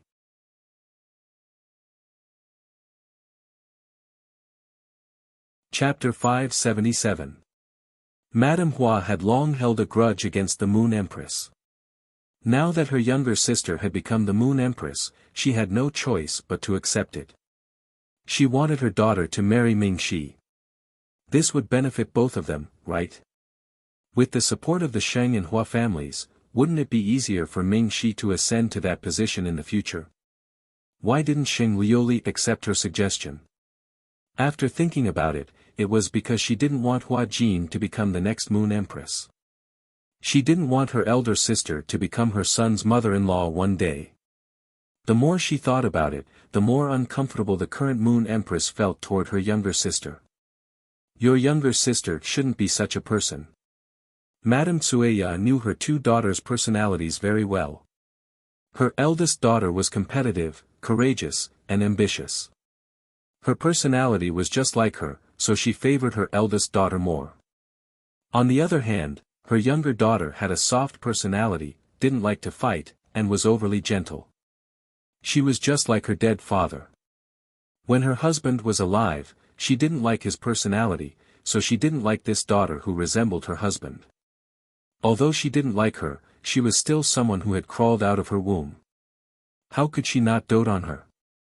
It was just that she didn't dote on her elder daughter as much. You can't judge a book by its cover. Now that my younger sister has become the Moon Empress, her personality won't be the same as before. Madame Hua snorted in disdain. Alright, let's not talk about it anymore. Remind Hua Jin to act quickly. This Fengwu has to be eliminated. As long as she's around, our Xiao Jin won't be able to become the Moon Empress. Madame Tsueya didn't want to talk about this anymore, so she changed the topic to her granddaughter. I understand. I'll definitely talk to Xiao Jin. Madame Hua nodded as she massaged Madame Tsueya's shoulders. After Madame Tsueya and Madame Hua left, the Moon Empress patted her chest with lingering fear. She had been afraid of her mother since she was young. This was the first time she went against her mother like this. It would be strange if she wasn't afraid.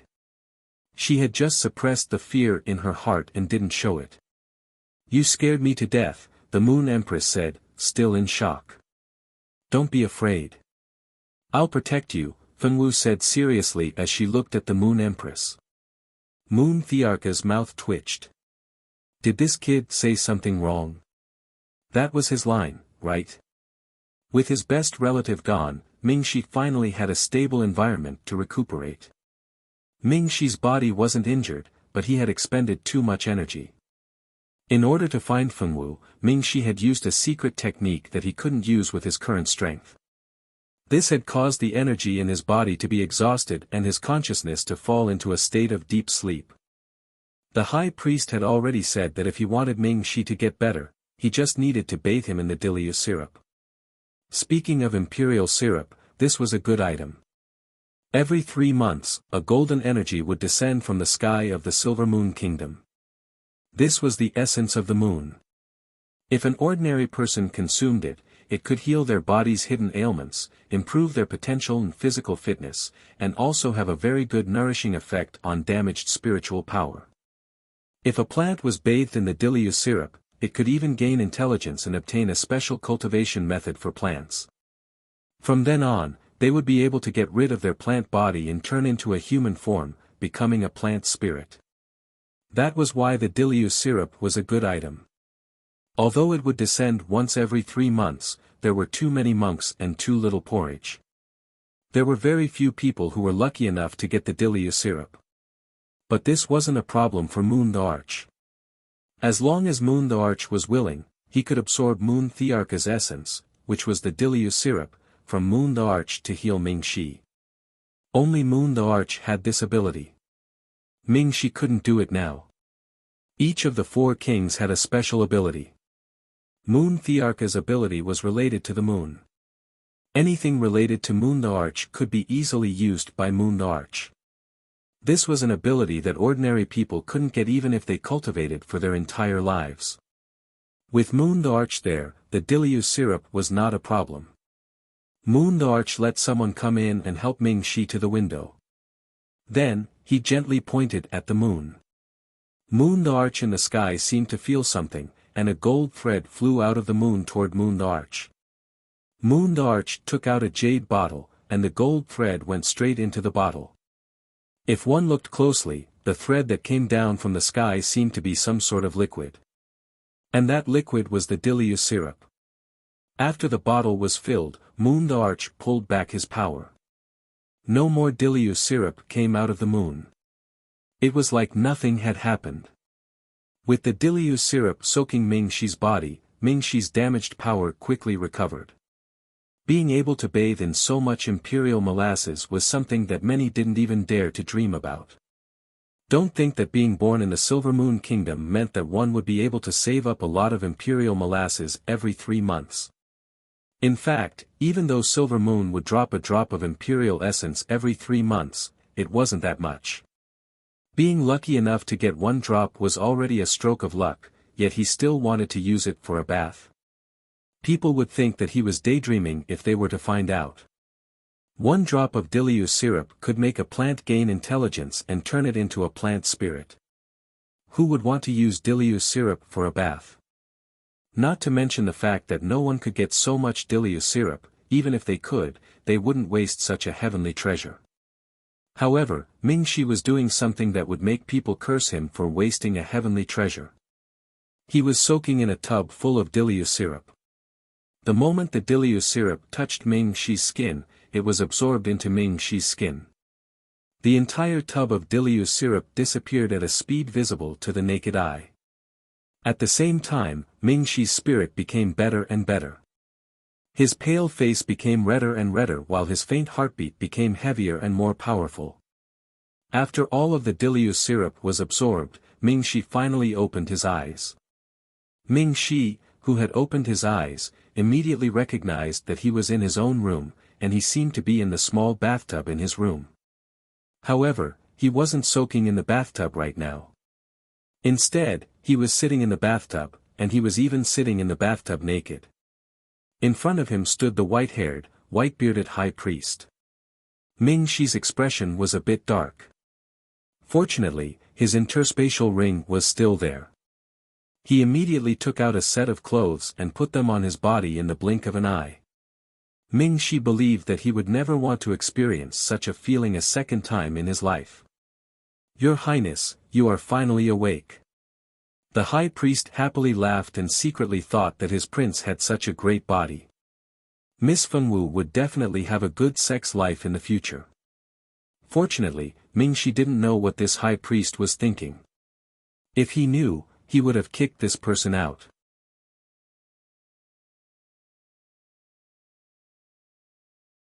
Chapter 578. The high priestess chuckled, obviously in a good mood. Ming Shi couldn't chase her away. From the looks of it, the high priestess was the one who cured him. He couldn't possibly fall out with her the moment he recovered. Where is the girl by my side? Ming Shi recalled what happened and realized that Fengwu wasn't by his side. He frowned slightly. Your Highness Ming Shi, don't worry. Miss Fengwu is eating in the garden with the queen. The high priestess continued to chuckle. Ming Shi heaved a sigh of relief. He stepped out of the bathtub, put on his shoes, and walked out of the room. Your Highness, wait a moment. Your body has just recovered. Don't run around so quickly. The high priestess chased after him. Her old legs weren't slow. She shouted as she chased, attracting the attention of the surrounding palace maids and guards. Ming Shi pretended that he didn't hear anything. He didn't stop and walked towards the garden. When he reached the pavilion where people usually rested, he saw his Empress Mother and Fengwu sitting together, eating exquisite and delicious food and desserts. The Moon Empress kept helping Fengwu pick up food while the Fengwu girl buried her head in her food. The two of them happily fed each other and cooperated quite well. Ming Shi felt that he wasn't valued that much. He was clearly hiding in the bed waiting for treatment, but the two women he loved the most were sitting together, eating, drinking, and laughing. Ming Shi instantly felt like he had received 10,000 points of damage. Ming Shi. The Moon Empress was the first to notice Ming Shi. Seeing her son walk out safely, the Moon Empress was delighted. Everyone could hear the joy in her voice. When Fengwu heard the two words Ming Shi, she stopped eating and turned around. Sure enough, she saw the youth who was as beautiful as the moonlight. That absolutely beautiful figure. Fengwu's eyes lit up, and she flew into Ming Shi's arms like a happy little bird. The young girl hugged the young man tightly, and there was a trace of obvious joy on her expressionless face. Ming Shi was pushed back 2 steps by the young girl who threw herself into his arms. His body had just recovered, and although he had regained his consciousness, his strength had not yet fully recovered. If he wanted to fully recover, he would have to eat 2 days of tonics to replenish his blood essence and strength. After taking 2 steps back, Ming Shi immediately stabilized his body so that he would not make a fool of himself in front of everyone in the hall. Be careful. The Moon Empress said worriedly when she saw that Ming Shi couldn't stand steadily. I'm fine. Ming Shi smiled and shook his head at the Moon Empress. Don't worry, I'm fine. Ming Shi lowered his head and looked at the girl's dark head, his eyes as gentle as water. Does it hurt? Fengwu looked up and asked seriously. It doesn't hurt. I just don't have much strength. I'll be fine after resting for 2 days. Ming Shi said. No strength. Don't worry, I'll carry you. I have a lot of strength. The Fengwu girl looked at Ming Shi with her big black eyes and said seriously to Ming Shi. I don't think there's a need. Ming Shi coughed softly and felt a little helpless. All right. Come and sit down. The Moon Empress almost laughed out loud. Why was Xiao Wu so cute? While speaking, the Moon Empress walked forward and pulled the 2 people who were still hugging each other into the pavilion where they were having their meal. You Shi, have some too. This is the spirit fruit chicken soup that I asked the kitchen to prepare. It's very nourishing. You have to drink more. The Moon Empress pulled the 2 of them to sit down, and a clever palace maid immediately served Ming Shi some soup. Ming Shi sat between Fengwu and the Moon Empress. He picked up the soup that the palace maid served and drank a mouthful. This soup was indeed made with extremely precious and rare spirit fruits and snow chicken. It tasted extremely delicious. As soon as the soup slid down his throat, he immediately felt a burning sensation in his dantian. It was as if there was power gushing out from his dantian, making him feel incomparably comfortable. This soup is not bad. Ming Shi praised with a smile. Of course it's not bad. Mother personally went to pick the snow chicken for you. These spirit fruits were contributed by Xiao Wu to nourish your body. The fruits that Xiao Wu took out are all treasures and extremely valuable. You have to thank Xiao Wu properly. The Moon Empress was very fond of Fengwu. She had seen many people with ulterior motives, but she hadn't seen someone as pure as Fengwu for a long time. You're welcome, Fengwu said expressionlessly. Ming Shi patted her little head and smiled even more gently. The high priest chased after them and saw the family of three happily eating and chatting. The high priest stroked his beard. Forget it, I won't disturb their family reunion. I'd better go home and read. The high priest stroked his beard and left with a sigh. The three of them had a heartwarming lunch together. Fengwu was brought to rest by the Moon Empress while Ming Shi went to the Moon Emperor's study to explain why he ended up like this. This matter couldn't be avoided. He had to explain it clearly sooner or later. Tell me, how did you end up like this? The Moon Emperor put down the half-read document and looked at his youngest son helplessly and proudly. Ming Shi had no choice but to tell her what had happened after he entered the territory of Duke Blue Moon. The reason he ended up like this was because he was too strong. He had used more power than he could use at his current level, and his body had been severely damaged. If he had not inherited the blood of Moon King and had the protection of the sacred blood, he would not have just fallen into a deep sleep. His life force would have been sucked dry, and he would have died just like that. After the Moon Emperor heard what happened, he didn't know what to say. He thought that the Blue Moon Duke attacked Ming Shi, and that was why Ming Shi ended up like this. It turned out that he was the one who did it. If this kid couldn't deal with the Blue Moon Duke, he would have come to the Moon Emperor. Why did he have to be so stubborn? Did he know that his own safety was related to the future of the Silver Moon Ancient Kingdom? He didn't take himself seriously. The Moon Emperor didn't know that Ming Shi had gone to the Blue Moon Duke. He only knew that something had happened to Ming Shi's sweetheart, and she was in a very dangerous situation. That was why Ming Shi was in such a hurry to save her. He even borrowed the Moon Emperor's inherited weapon.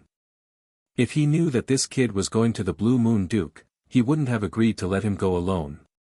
The Blue Moon Duke was an old monster who had lived for God knows how long. He wasn't someone Han Sen could deal with right now. Moon King was furious. He scolded Ming Shi for a while before letting him go back to his room to rest. Moon King looked at his son's back as he left. He couldn't help but wonder if a man's IQ would drop after falling in love. His son used to be so smart. How did he become so stupid? He knew that he was no match for the Blue Moon Duke, but he still insisted on rushing forward. If it wasn't for the Blue Moon Duke giving face to the Silver Moon Ancient Kingdom, Ming Shi might have died in the Blue Moon world. Under the care of the Moon Empress and Fengwu, who brought soup and tonics to Ming Shi every day, Ming Shi's body recovered very well. There weren't any side effects left behind. Even his hand injury was almost healed. As long as he didn't use his injured hand to do any difficult martial arts or move things, he would be fully recovered in half a month.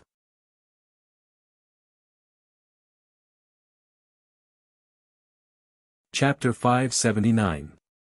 Under the care of the Moon Empress and Fengwu, who brought soup and tonics to Ming Shi every day, Ming Shi's body recovered very well. There weren't any side effects left behind. Even the injury on his hand was almost healed. As long as he didn't use his injured hand to do any difficult martial arts moves or move things around, he would be able to fully recover in at most half a month. In a mountain 1,000 miles away from the Silver Moon ancient kingdom, Beauty was slowly walking down the mountain. Demonic energy was rolling around Beauty's body. Her eyes, lips, and hair had all turned pitch black. Her temperament had become even more bewitching and demonic. It was obvious that she wasn't a normal human at first glance. Suddenly, a voice came from not far ahead.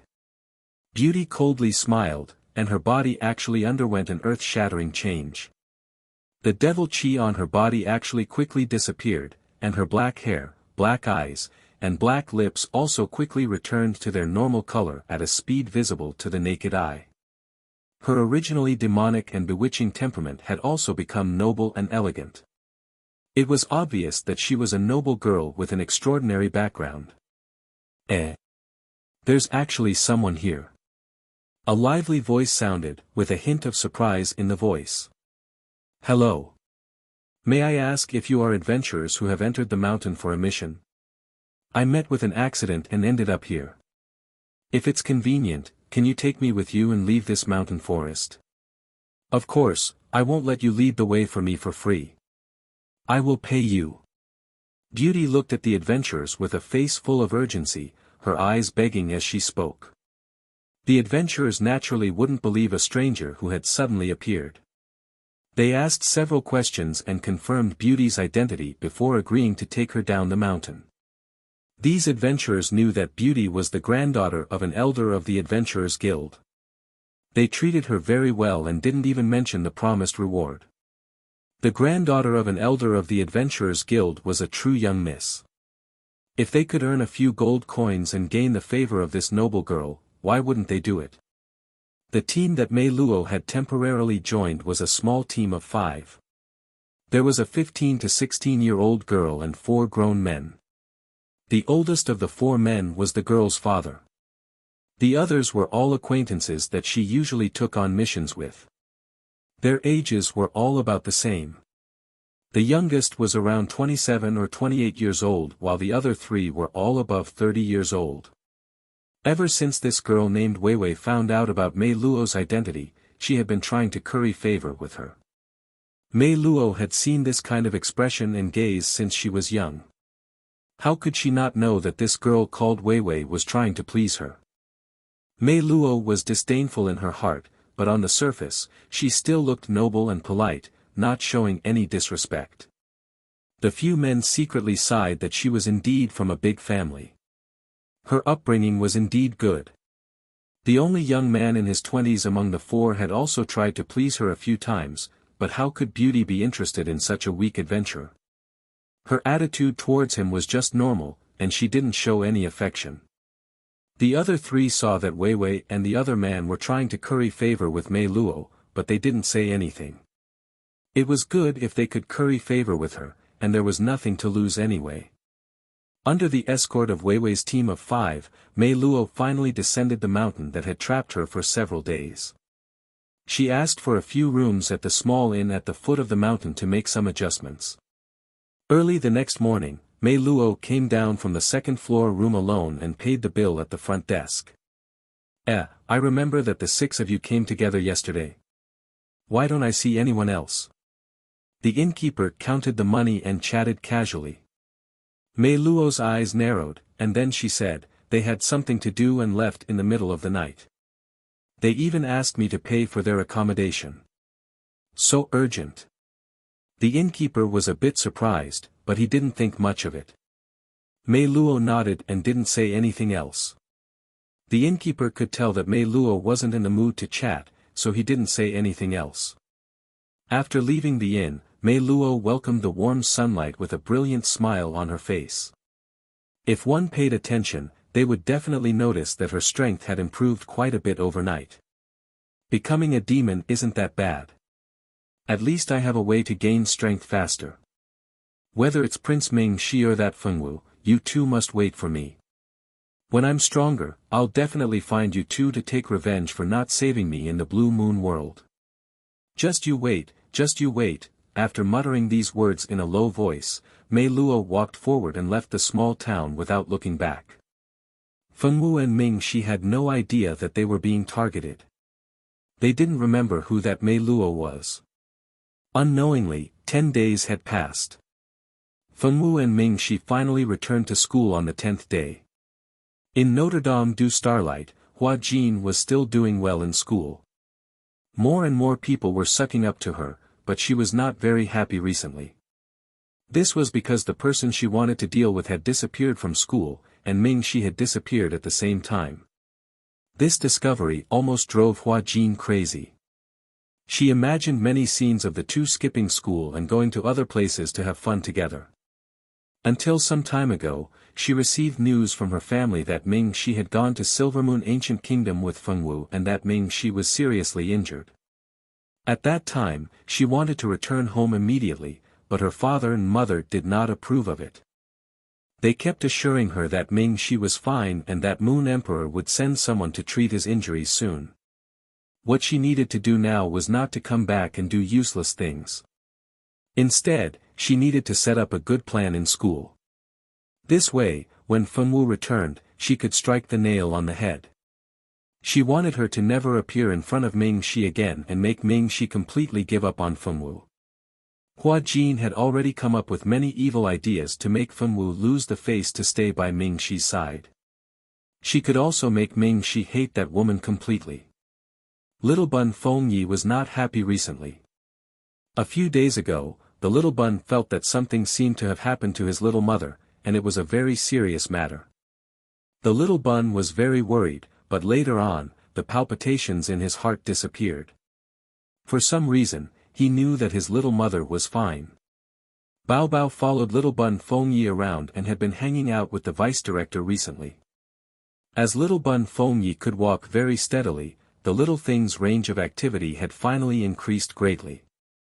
Sometimes, when the vice director was not paying attention, little Bun Fengyi would run to other teaching areas, making it difficult for him to find him. Fortunately, little steamed Bun Xiaoyi was a very obvious target.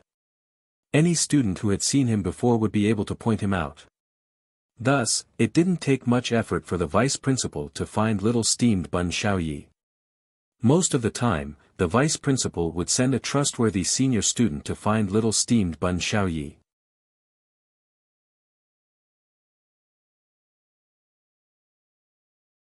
Chapter 580. Xiaoyi lived a very comfortable life in the vice principal's house. The vice principal doted on him a lot, and the seniors were his nanny. The food he ate was also nutritious and delicious by the chef on the 3rd floor of the cafeteria.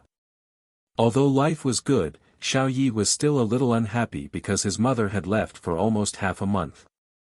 Little Bun was still very attached to his irresponsible mother who often went missing. "Xiaoyi, you're running around again." The 7th grade student, Teresa, walked behind Xiaoyi with a helpless expression and picked him up. Xiaoyi had been eating and sleeping well since he was young, so he was quite heavy. The white and tender little Bun was very chubby and could melt anyone's heart. Xiaoyi knew that it was his nanny, Teresa, who picked him up, so he didn't resist and let her pick him up.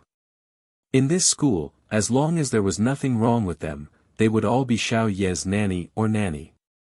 Xiaoyi was very familiar with these uncles and aunties, so he wouldn't mistake them for anyone.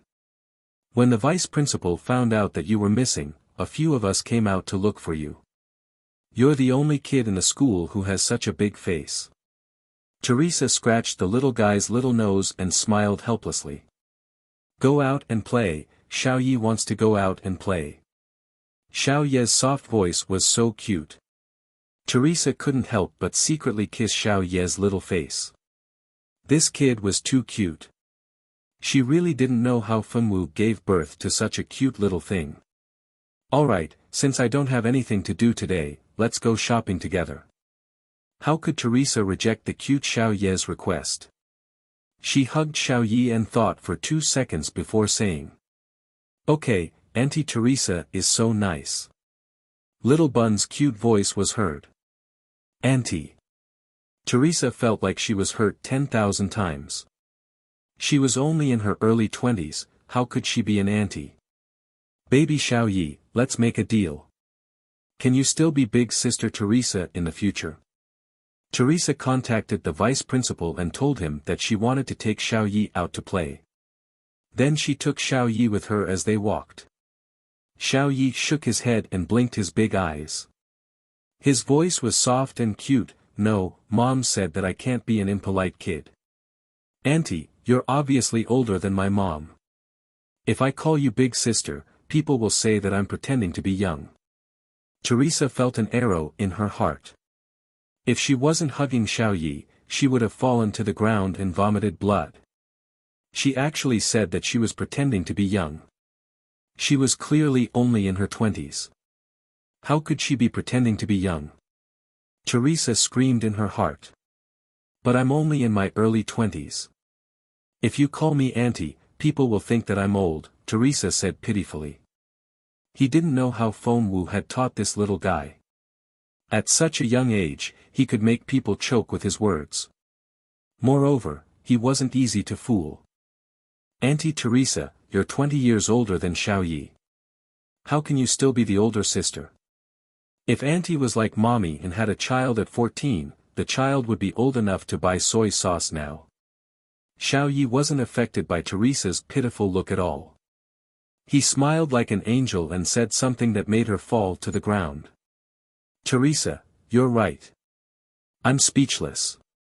Teresa couldn't change Xiao Ye's mind. She shut her mouth to avoid being angered to death. Teresa carried Xiao Yi all the way from high school to low school. Along the way, Xiao Yi received countless delicious snacks. His pink face was kissed and touched by countless boys and girls. "Xiao Yi, why didn't you come to our class to play today?" This was what a fourth-grade girl said when she saw Xiao Yi. "Xiao Yi, this is the food that I brought for you. Take it home and eat it slowly. If you like it, tell me, and I'll bring more for you next time." Another girl ran over to greet Xiao Yi and even stuffed a bag of delicious snacks into Xiao Ye's hands. Of course, Xiao Yi couldn't take it. This bag of snacks was quite heavy. Xiao Bai decisively took the bag and put it into his space. "Xiao Yi, do you want to play with your brother? Xiao Yi, do you want to go to the student cafeteria to eat? They have your favorite cream of mushroom soup today." Cream of mushroom soup. Xiao Ye's eyes lit up. Xiao Yi liked this dish very much. The cafeteria would make this dish every few days because Xiao Yi loved it. Xiao Yi didn't know if it was because Xiao Yi was the elf king in his previous life. Although Xiao Yi didn't awaken his memory in this life, he still preferred to eat vegetarian food. Although he didn't hate meat, he didn't like it that much either. She was the complete opposite of Feng Wu, who couldn't be happier without meat. "Thank you, uncle. I can't go with you today. Maybe another day. I've already asked Sister Teresa to play outside. We'll eat outside later." Xiao Yi thought about it and still didn't want to give up. Because his mother wasn't around, there was no one to take him out. Xiao Yi had been cooped up in the school for almost half a month. He had almost finished touring the entire school. Xiao Yi was just a little bun, but he still talked like an adult. He was so cute that it melted the hearts of young girls. Wow! So cute! How can he be so cute? I want to bring Xiao Yi home. If I can have a child as cute as Xiao Yi in the future, I'll be satisfied. If you don't call me uncle, I'll like your Xiao Yi more. The last one to speak was the boy who invited Xiao Yi. Seeing the boy's helpless expression, Teresa felt much better. Sure enough, when she saw someone who was tricked like her, she felt that she wasn't the unluckiest person. It was just like how she would feel better when she saw someone who was more unfortunate than her. After saying goodbye to the bunch of young boys and girls who gave her candy and snacks, Teresa and Xiao Yi finally left the school gate. The old man at the gate even gave Xiao Yi a big fruit for him to eat. As for Teresa, probably because she wasn't cute enough, the old man didn't look at her differently.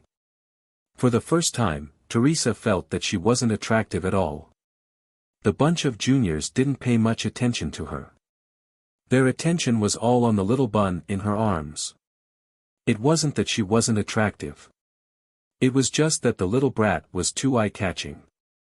That must be it. Thinking of this, Teresa's hurt heart felt much better. Teresa carried Xiao Yi to the street to watch the children play. She also brought him to eat some delicious food that babies could eat. Xiao Yi ate until his stomach was round and round. Only then was Xiao Yi satisfied and agreed to return to the academy.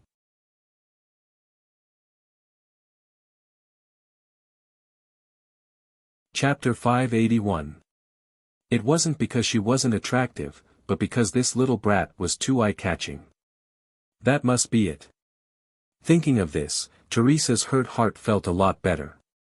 Teresa carried Xiao Yi to the streets to watch the children play.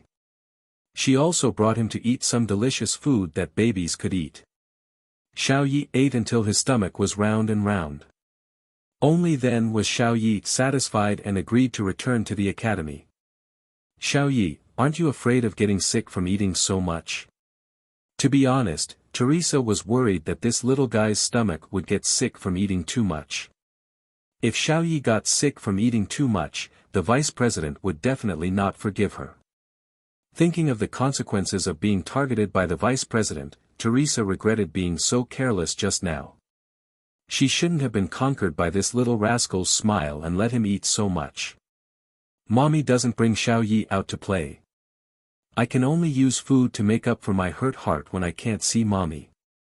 Little Bun mimicked Funwu's expressionless face and said seriously. Teresa's mouth twitched a few times. When did your heart get hurt? You've been putting on a show with the vice president looking for her every day. You've almost finished the entire academy and even hooked up with so many classmates. The snacks they gave you are enough to last you for a few years. You're living such a leisurely life and your heart is still hurt. Speaking of which, who taught Xiao Yi these things? How could he say such things in front of a child? It's easy to lead the child astray.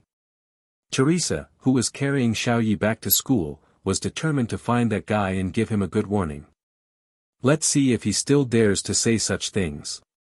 Just as Teresa was walking back to school, the ground suddenly shook and the entire city began to shake.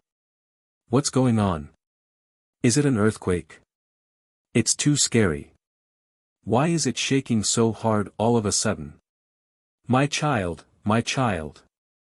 Be careful not to step on my child. Mom. Where are you? Mom. Don't touch my stall. I just made some pancakes. My fruits, don't step on my fruits. The surroundings were in a mess.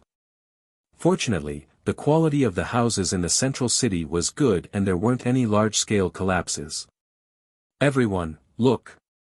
Seawater. The seawater is coming. A terrified scream suddenly sounded. Teresa turned around abruptly. Not far away, there was a huge wave that was tens of meters tall rushing towards the city center. This wave came so suddenly and with such ferocity, it was definitely not normal. All year 6 and 7 water mages, fly into the sky and stop the giant wave. A stern voice suddenly sounded. It was the dean's voice. What should he do next? Teresa was helpless. She was also a water mage, so she obeyed the order to stop the wave. This was a test that the school had given to the students. She had to go, but what about Xiao Yi? This little guy was too small. She couldn't possibly carry him along. Xiao Yi yawned. His eyes were wet and he looked extremely adorable. While Teresa was hesitating, figures with blue water magic aura shot into the sky from the Notre Dame du Starlight. The blue light was very eye-catching. So many people had already gone to stop the giant wave. She couldn't delay any longer. She apologized to Xiao Yi and asked him to wait for her to come back. Then, she handed the little guy over to a kind old lady. The old lady knew that she was a senior at the Notre Dame du Starlight, so she agreed to take care of the little guy for now. Now that Xiao Yi was taken care of, Teresa didn't dare to delay any longer. She turned into a blue light and rushed towards the giant wave. The wave was huge and powerful. There were about 200 to 300 water mages in the two grades. It was impossible for any one of them to stop the wave. They had to work together to stop it. Everyone used water magic to control the wave. The wave seemed to have a strong magic power. Although there were about 300 people casting spells together, they were all covered in cold sweat. Their faces were extremely pale, and their hands holding their wands were shaking. What was under the water? Why was there such a strong force? It could even stop the combined attack of 300 of them. Everyone, we can't lose. A powerful water mage in the 7th grade shouted. Yes, they couldn't lose. This was a test arranged by the dean himself. If they lost, they wouldn't be able to face the dean anymore. The students were determined. They didn't want to lose.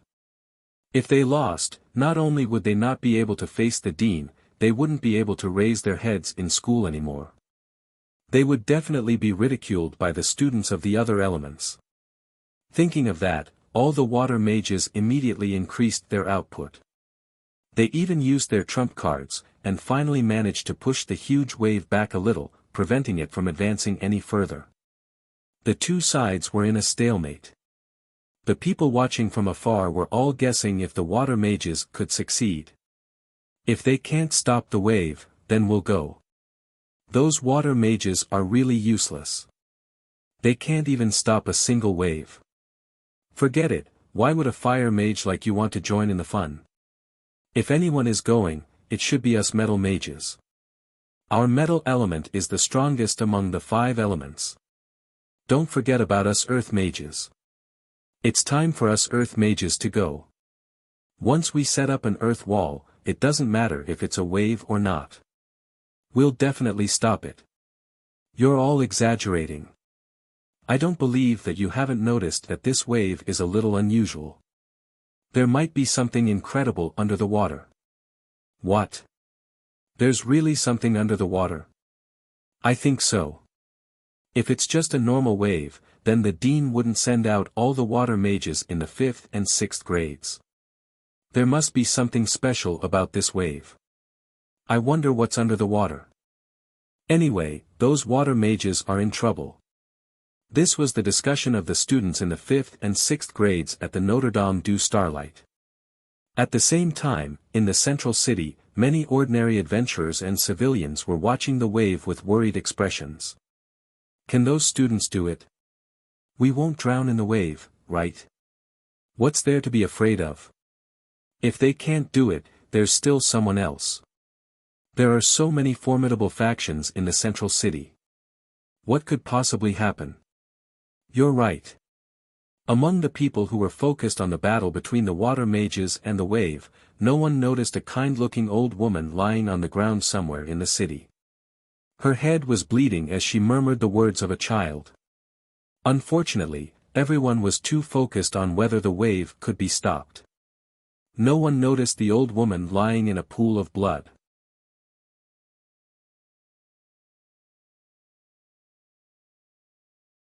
Chapter 582. With the combined efforts of all the students, they finally managed to push back the giant wave. Teresa excitedly high-fived a few of her close friends. Remembering that Xiao Yi was still with someone else, she immediately flew back to the central city to find the old lady. Me. But before she could get close to the old lady, she heard a panicked scream. Something's wrong. Something's wrong. Is there a wood, water, or light magician? Or a pharmacist? There's an old lady who needs treatment. What happened? There seems to be an old lady who is seriously injured. She's bleeding a lot. I don't know who did this to her. Who dares to kill someone in Central City? Who's so brave? Yeah, I've lived here for so many years, but I've never seen anyone so brave. Didn't anyone see who did this? There are so many people on the street. Someone should have noticed, right? Under normal circumstances, someone would have noticed long ago. But this isn't normal. There was such a huge wave just now. Everyone was focused on the waves in the distance. Who would have noticed anything else? That's why there aren't any witnesses. Then the culprit is quite lucky. If someone found out, he would be dead for sure. Now, we can only hope that the old lady saw who injured her. When the time comes, the Central City's law enforcement team will definitely seek justice for the old lady. I don't know who did it, but I know this old lady. She sells sugar cookies around here every day. The old lady's sugar cookies taste very good, and I'm a regular customer at her small food stall. That old lady has always been a good person, and I've never heard of her having such a big grudge against anyone. Who hurt the old lady? Was it someone seeking money? But how much money can a small sugar cookie stall make? This is too strange. Hearing the discussions around her, Teresa suddenly had a bad feeling. It can't be right. She pushed through the crowd and ran to the place where the old lady fell. She saw a big pool of blood on the ground. The old lady's breathing was weak and her heart could stop at any time. Teresa's heart skipped a beat. She immediately poured a bottle of recovery potion and a bottle of healing potion into the old lady's mouth. After drinking 2 bottles of medicine, the old lady, who was originally on the verge of death, finally recovered her normal heartbeat. Her pale face also returned to normal, and some redness returned to her face. This old lady has met a good person. The value of these 2 bottles of medicine is not low. That's right. This lady is so nice. She pushed us away in such a hurry just now because she wanted to save someone. I even scolded her just now. Now I feel embarrassed. That lady, I'm sorry just now. I apologize to you. I apologize too. But if you had said so earlier, we would have made way for you. We wouldn't have needed you to push us. You can't say that. He's just anxious. Look, wake up. This medicine is effective, but it's too expensive. We ordinary people can't afford it. Someone sighed with envy. In the eyes of ordinary people, being able to own a bottle of potion was a very amazing thing. The value of a bottle of potion was too high. Many ordinary families would have to spend several years of their savings just to buy a bottle of potion. Therefore, in the world of ordinary people, potions were very rare. She's really awake. The old lady is awake. Teresa didn't care what others said. She immediately helped the old lady, who was slowly waking up a little. The old lady opened her eyes and saw Teresa's anxious eyes. Thinking of what happened, the old lady didn't have time to speak before her eyes started to bleed non-stop. The child, someone stole the child. The child was stolen. The old lady had been kind all her life. Now that a good child was stolen from her hands, she felt extremely guilty. Who did it? Teresa's hand by her side clenched into a fist. Who dared to have designs on Xiaoyi? No matter who it was, she, Teresa, would make that person regret being born into this world. I don't know. I was holding the child and standing here waiting for you to come back. Then I suddenly felt very dizzy and my head became very heavy. I felt that someone was holding the child from my hands. When I wanted to stop them in a daze, I felt that I was pushed. Then my head hit something and I don't know what happened after that. The old lady recalled what happened and said regretfully. It's not your fault. It might be a magician. You don't have to feel guilty about this. Speaking of which, it's my fault that you were implicated because I left the child with you. Take this money and buy some good food to nourish your body. Although the old lady's injuries were healed by Teresa, she did lose a lot of blood. She still needed to eat something good to nourish her body. Thinking that the old lady suffered because she helped her take care of the child, Teresa took out a bag of money. There were about 50 gold coins in the bag. Although it wasn't a lot, it was a huge sum of money for an ordinary person who didn't have any cultivation. The old lady blamed herself for losing the child and refused to take the money. Seeing that the old lady was so insistent, Teresa couldn't force her to take the money and had to give up. Because she was in a hurry to find the child, Teresa didn't stay long. When she said goodbye to the old lady, she promised to let her know when she found the child. Then she hurried back to the school to tell the vice principal about this. Notre Dame du Starlight, the vice principal's office. What did you say? Xiao Yi is missing. What do you mean he's missing? He ran away by himself. How old are you? How could you let a child less than 2 years old run away from your hands? You can't even look after a child. Blah blah blah. The vice principal was so angry that his beard was blowing and his eyes were glaring. Teresa wanted to say something, but she didn't even have the chance to. After being scolded by the vice principal for 5 minutes, Teresa finally couldn't stand it anymore. She found a chance to interrupt and told the vice principal about how Xiao Yi was taken away. Xiao Yi didn't get lost by himself. He was taken away by someone. Vice principal, please think of a way. We don't know what that person wants to do with Xiao Yi. If something happens to Xiao Yi, how are we going to explain it to Junior Fengwu when she comes back? Teresa finished her words with a sad face. The vice principal was shocked. He didn't expect that someone would dare to take Feng Yi. Who was Feng Yi? He was the Elf King. If the person who took Feng Yi dared to take the Elf King, how daring must the person be to do this?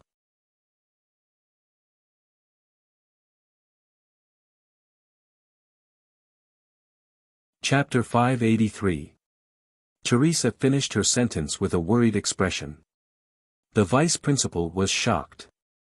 He didn't think that someone would dare to kidnap Feng Yi. Who was Feng Yi? He was the Elf King. If they dared to kidnap the Elf King, how daring must the person who kidnapped Feng Yi be? He was kidnapped. Someone actually dared to kidnap Feng Yi. Their courage is commendable. The vice principal couldn't help but stroke his beard as he praised. Teresa felt as if there were words appearing on her forehead. Xiao Yi was missing, and the vice principal who doted on Xiao Yi the most was actually praising the bad guy who kidnapped Xiao Yi. Vice principal, now that Xiao Yi is missing, what should we do? Hurry up and think of a way. What if something happens to Xiao Yi? Teresa couldn't help but shout at the vice principal. If it was any other time, she definitely wouldn't have the guts to shout at the vice principal. But now that Xiao Yi was missing and the vice principal was so unreliable, Teresa couldn't take it anymore. However, the vice principal waved his hand without any worry. Don't worry, nothing will happen to that kid. Go back to the dorm and wait for news. That kid will be back soon. The vice principal said confidently. That was the Elf King. Even if something happened to everyone in Heavenly Wind, he would still be alive and well. Back then, the Elf King had no choice but to be reborn to save this world.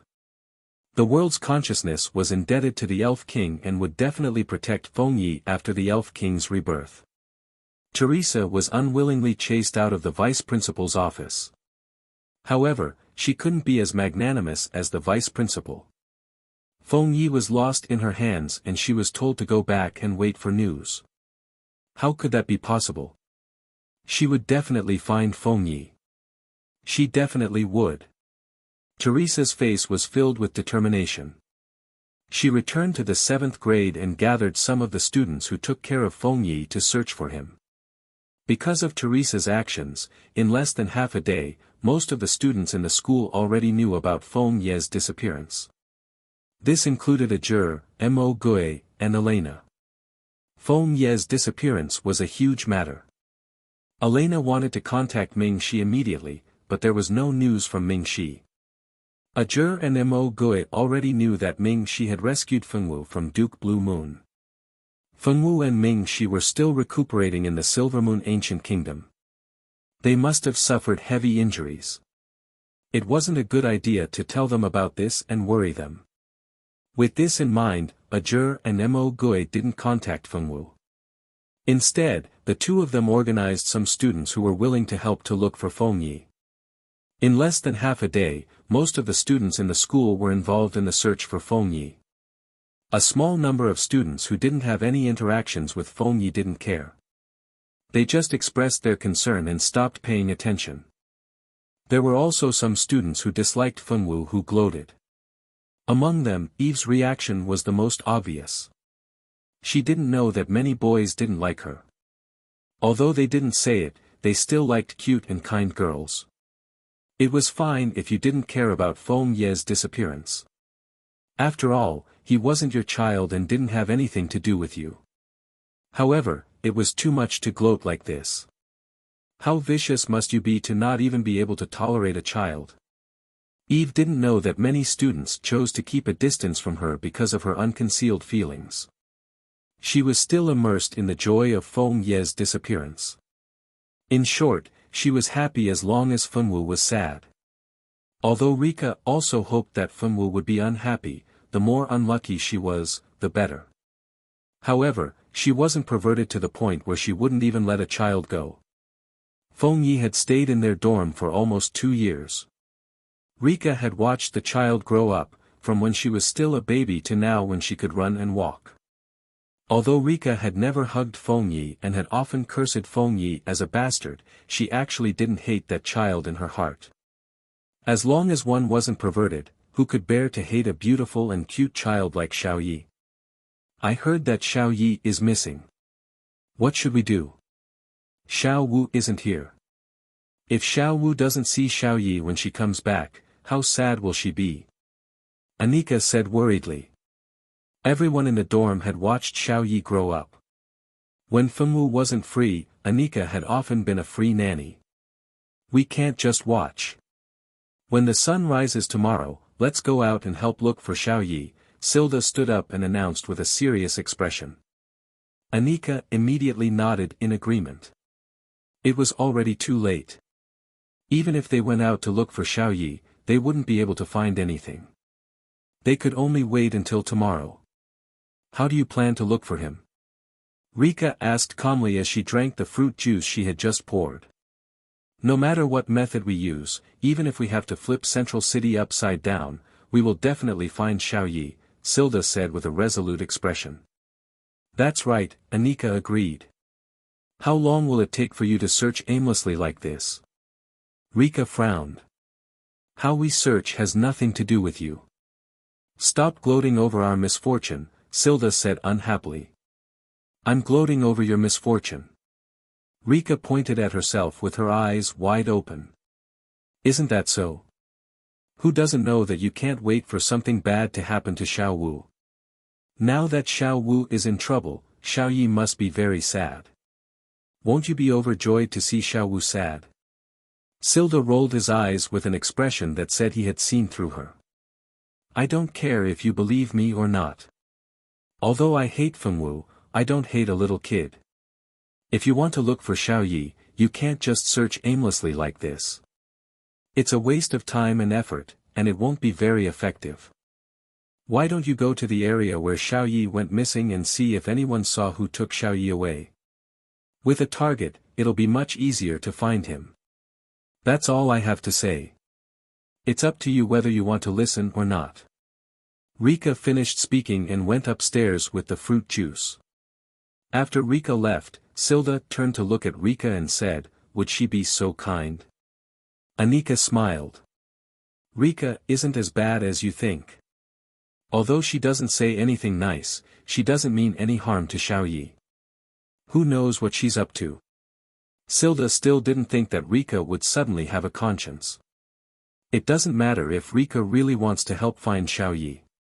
What she said makes a lot of sense. Instead of searching blindly, why don't we look around and see if we can find any clues about the person who took Xiao Yi away? Anika said. That's the only way. If she's sincere, at least she's not that bad, Silda said reluctantly.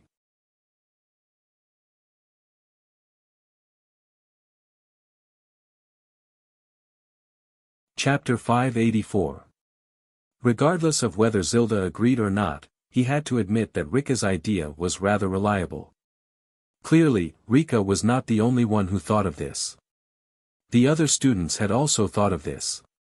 Many smart people gathered people nearby and asked if they had seen the person who had attacked the old lady and snatched Xiaoyi away. Unfortunately, no one could provide any useful clues even after asking so many people. It was only in the afternoon when they asked a young beggar who said that he had seen someone attack the old lady. However, that person was wearing a white cloak, so they could not see the person's face clearly. They could only tell that it was a woman based on the person's figure. Only knowing the gender was of little help in finding Xiaoyi. While everyone was trying their best to find out about Xiaoyi's whereabouts, where was he at this moment? In a room of a certain house in the central city, a beautiful woman was hugging Xiaoyi. She had a creepy smile on her face. This child is Fengwu's little bastard. Now that we have the child, shouldn't we move on to the next step? Hua Jin looked at Xiaoyi with disdain. What's the hurry? With this little thing in our hands, do we have to be afraid that Fengwu won't fall into our trap? The woman's smile seemed to have a deeper meaning. Mei Luo, don't forget what you promised me. Hua Jin frowned and said worriedly. A few days ago, this girl called Mei Luo had come to look for her to discuss how to deal with Fengwu together. Mei Luo had even suggested many ideas for her to consider. As the saying went, the enemy of an enemy was a friend. Although she did not know why Mei Luo hated Fengwu so much, Hua Jin did not care about it. As long as Mei Luo could really help her, nothing else mattered. They easily reached a cooperative relationship. Initially, they wanted to find an opportunity to get their hands on Fengwu's child. When the time came, Fengwu would hesitate to attack the rat for fear of breaking the vase. It would be easy for them to deal with her. She thought that it would be easy to catch a child, but she didn't expect that Fengwu's son would somehow catch the vice principal's eye, making the vice principal dote on him and protect him. It was an impossible mission to kidnap the kid in school. Just when they thought they wouldn't have a chance to do it, Teresa took the kid out of school and encountered a huge wave. Because of the huge wave, they finally found a chance to take the kid away. The person who took the child away was Hua Jin's maid. Due to the Notre Dame du Starlight's rules, students were not allowed to bring servants into the school to serve them. Hence, Hua Jin's maid was arranged to stay in a room outside. Outside Notre Dame du Starlight, Hua Jin had bought a beautiful two-story bungalow. The house was very beautiful and had a good location. When he had nothing to do, he would stay there. After the maid took the child away yesterday, the child had been placed in the room outside Hua Jin's room. It was not a solution for the child to stay in Central City. Sooner or later, the Notre Dame du Starlight's people would track him down. For safety's sake, it was better to move him. In order to move the child, Hua Jin invited Mei Luo over. At the same time, there was also a perverted man who had an agreement with Hua Jin. Don't worry, I won't forget. I heard that Prince Ming-Shi likes Fengwu a lot. For Fengwu, he even chased after her to the Blue Moon realm. Are you sure that after getting rid of Fengwu, you'll still be in Prince Ming-Shi's heart? Mei Luo placed Xiaoyi on the crib and pursed her lips into a faint smile. What do you know? That woman is a vixen.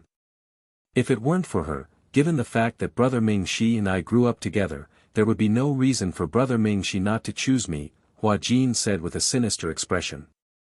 The thought of Fengwu made her gnash her teeth in hatred. Since she was young, her wish had been to become the next Moon Empress. She wanted to be like her auntie, standing high and mighty and receiving the worship of all the women in the world. However, Fengwu's appearance ruined everything. Her dream, her hope. She would never let a disreputable woman like Fengwu destroy everything she dreamed of. If anyone tried to stop her, then she would destroy her. Is that so? Mei Luo was non-committal. After returning to the Adventurers Association, Mei Luo explained to her grandfather how she escaped from the Blue Moon realm. She hid the fact that she had become a demonic person and told him that Ming-Shi had entered the Blue Moon realm to save Fengwu. In her explanation, the reason she escaped from the Blue Moon realm was that the Duke of Blue Moon was not interested in her. After Fengwu left, he threw her out of the Blue Moon realm. There was nothing wrong with Mei Luo's explanation. Although it was strange that the Duke of Blue Moon had let her off so easily, no one would want to get to the bottom of the matter since their child was back. After resting at home for a few days, she used the excuse that she wanted to go out to relax and came to Central City. She used some of her grandfather's power to investigate Fengwu's childhood. After seeing Fengwu's childhood, Mei Luo became more and more disdainful of Fengwu. She also resented her more and more. Mei Luo could not understand why an unmarried woman like Fengwu could obtain the love of the future emperor of the Silver Moon Ancient Kingdom. He even risked his own life to save her in the Blue Moon realm. She was clearly countless times more outstanding than Fengwu. Why did no one come to save her? This was not fair, not fair. There was also that Prince Ming Shi. He could have saved her with a single sentence, so why hadn't he been willing to speak up for her? Instead, he had watched her wait for death in the Blue Moon realm. Ming Shi wasn't a good person either. If it were not for the two of them, she would not have become a demonic human. She could no longer be considered a human and had become an extremely rare demonic human. The power of the human demon was not that strong among all demons, but she had an ability that other demons did not have. She could freely change the aura on her body. Unless she was willing to show her demon side in front of others, no one would be able to see the fact that she was no longer a complete human. You two should stop talking. What we should do now is to find a way to get this little thing out of the city as soon as possible. Letting it stay in Central City is a very dangerous matter. The tan-haired man who had been silent all this time finally spoke. A trace of impatience flashed across the man's eyes. He was not the least bit interested in the feelings of these two women. He only wanted to get what he wanted as soon as possible. Feng Yi, do you have any good ideas? Hua Jin took a deep breath and suppressed his other thoughts. Right now, it was more important to find a way to move the little brat. Wait for tonight. I will arrange it. The tan-haired man calmly said. Then, I will wait for your good news. Hua Jin smiled in satisfaction. If Feng Yi said that he had a way, then there must be a way. Based on her understanding of Feng Yi, as long as he wanted to do something, there was nothing he could not do. This was because this man was unscrupulous in everything he did, so he rarely failed. You're tuning in to the Han Li's Wuxia Adventures YouTube channel. We're so grateful for your support, and don't forget to subscribe to join us on this incredible journey through captivating stories. Your generosity through donations truly makes a world of difference, as it's the primary source of revenue that allows me to expand and enhance this channel for you. Thank you from the bottom of my heart for being a part of this adventure.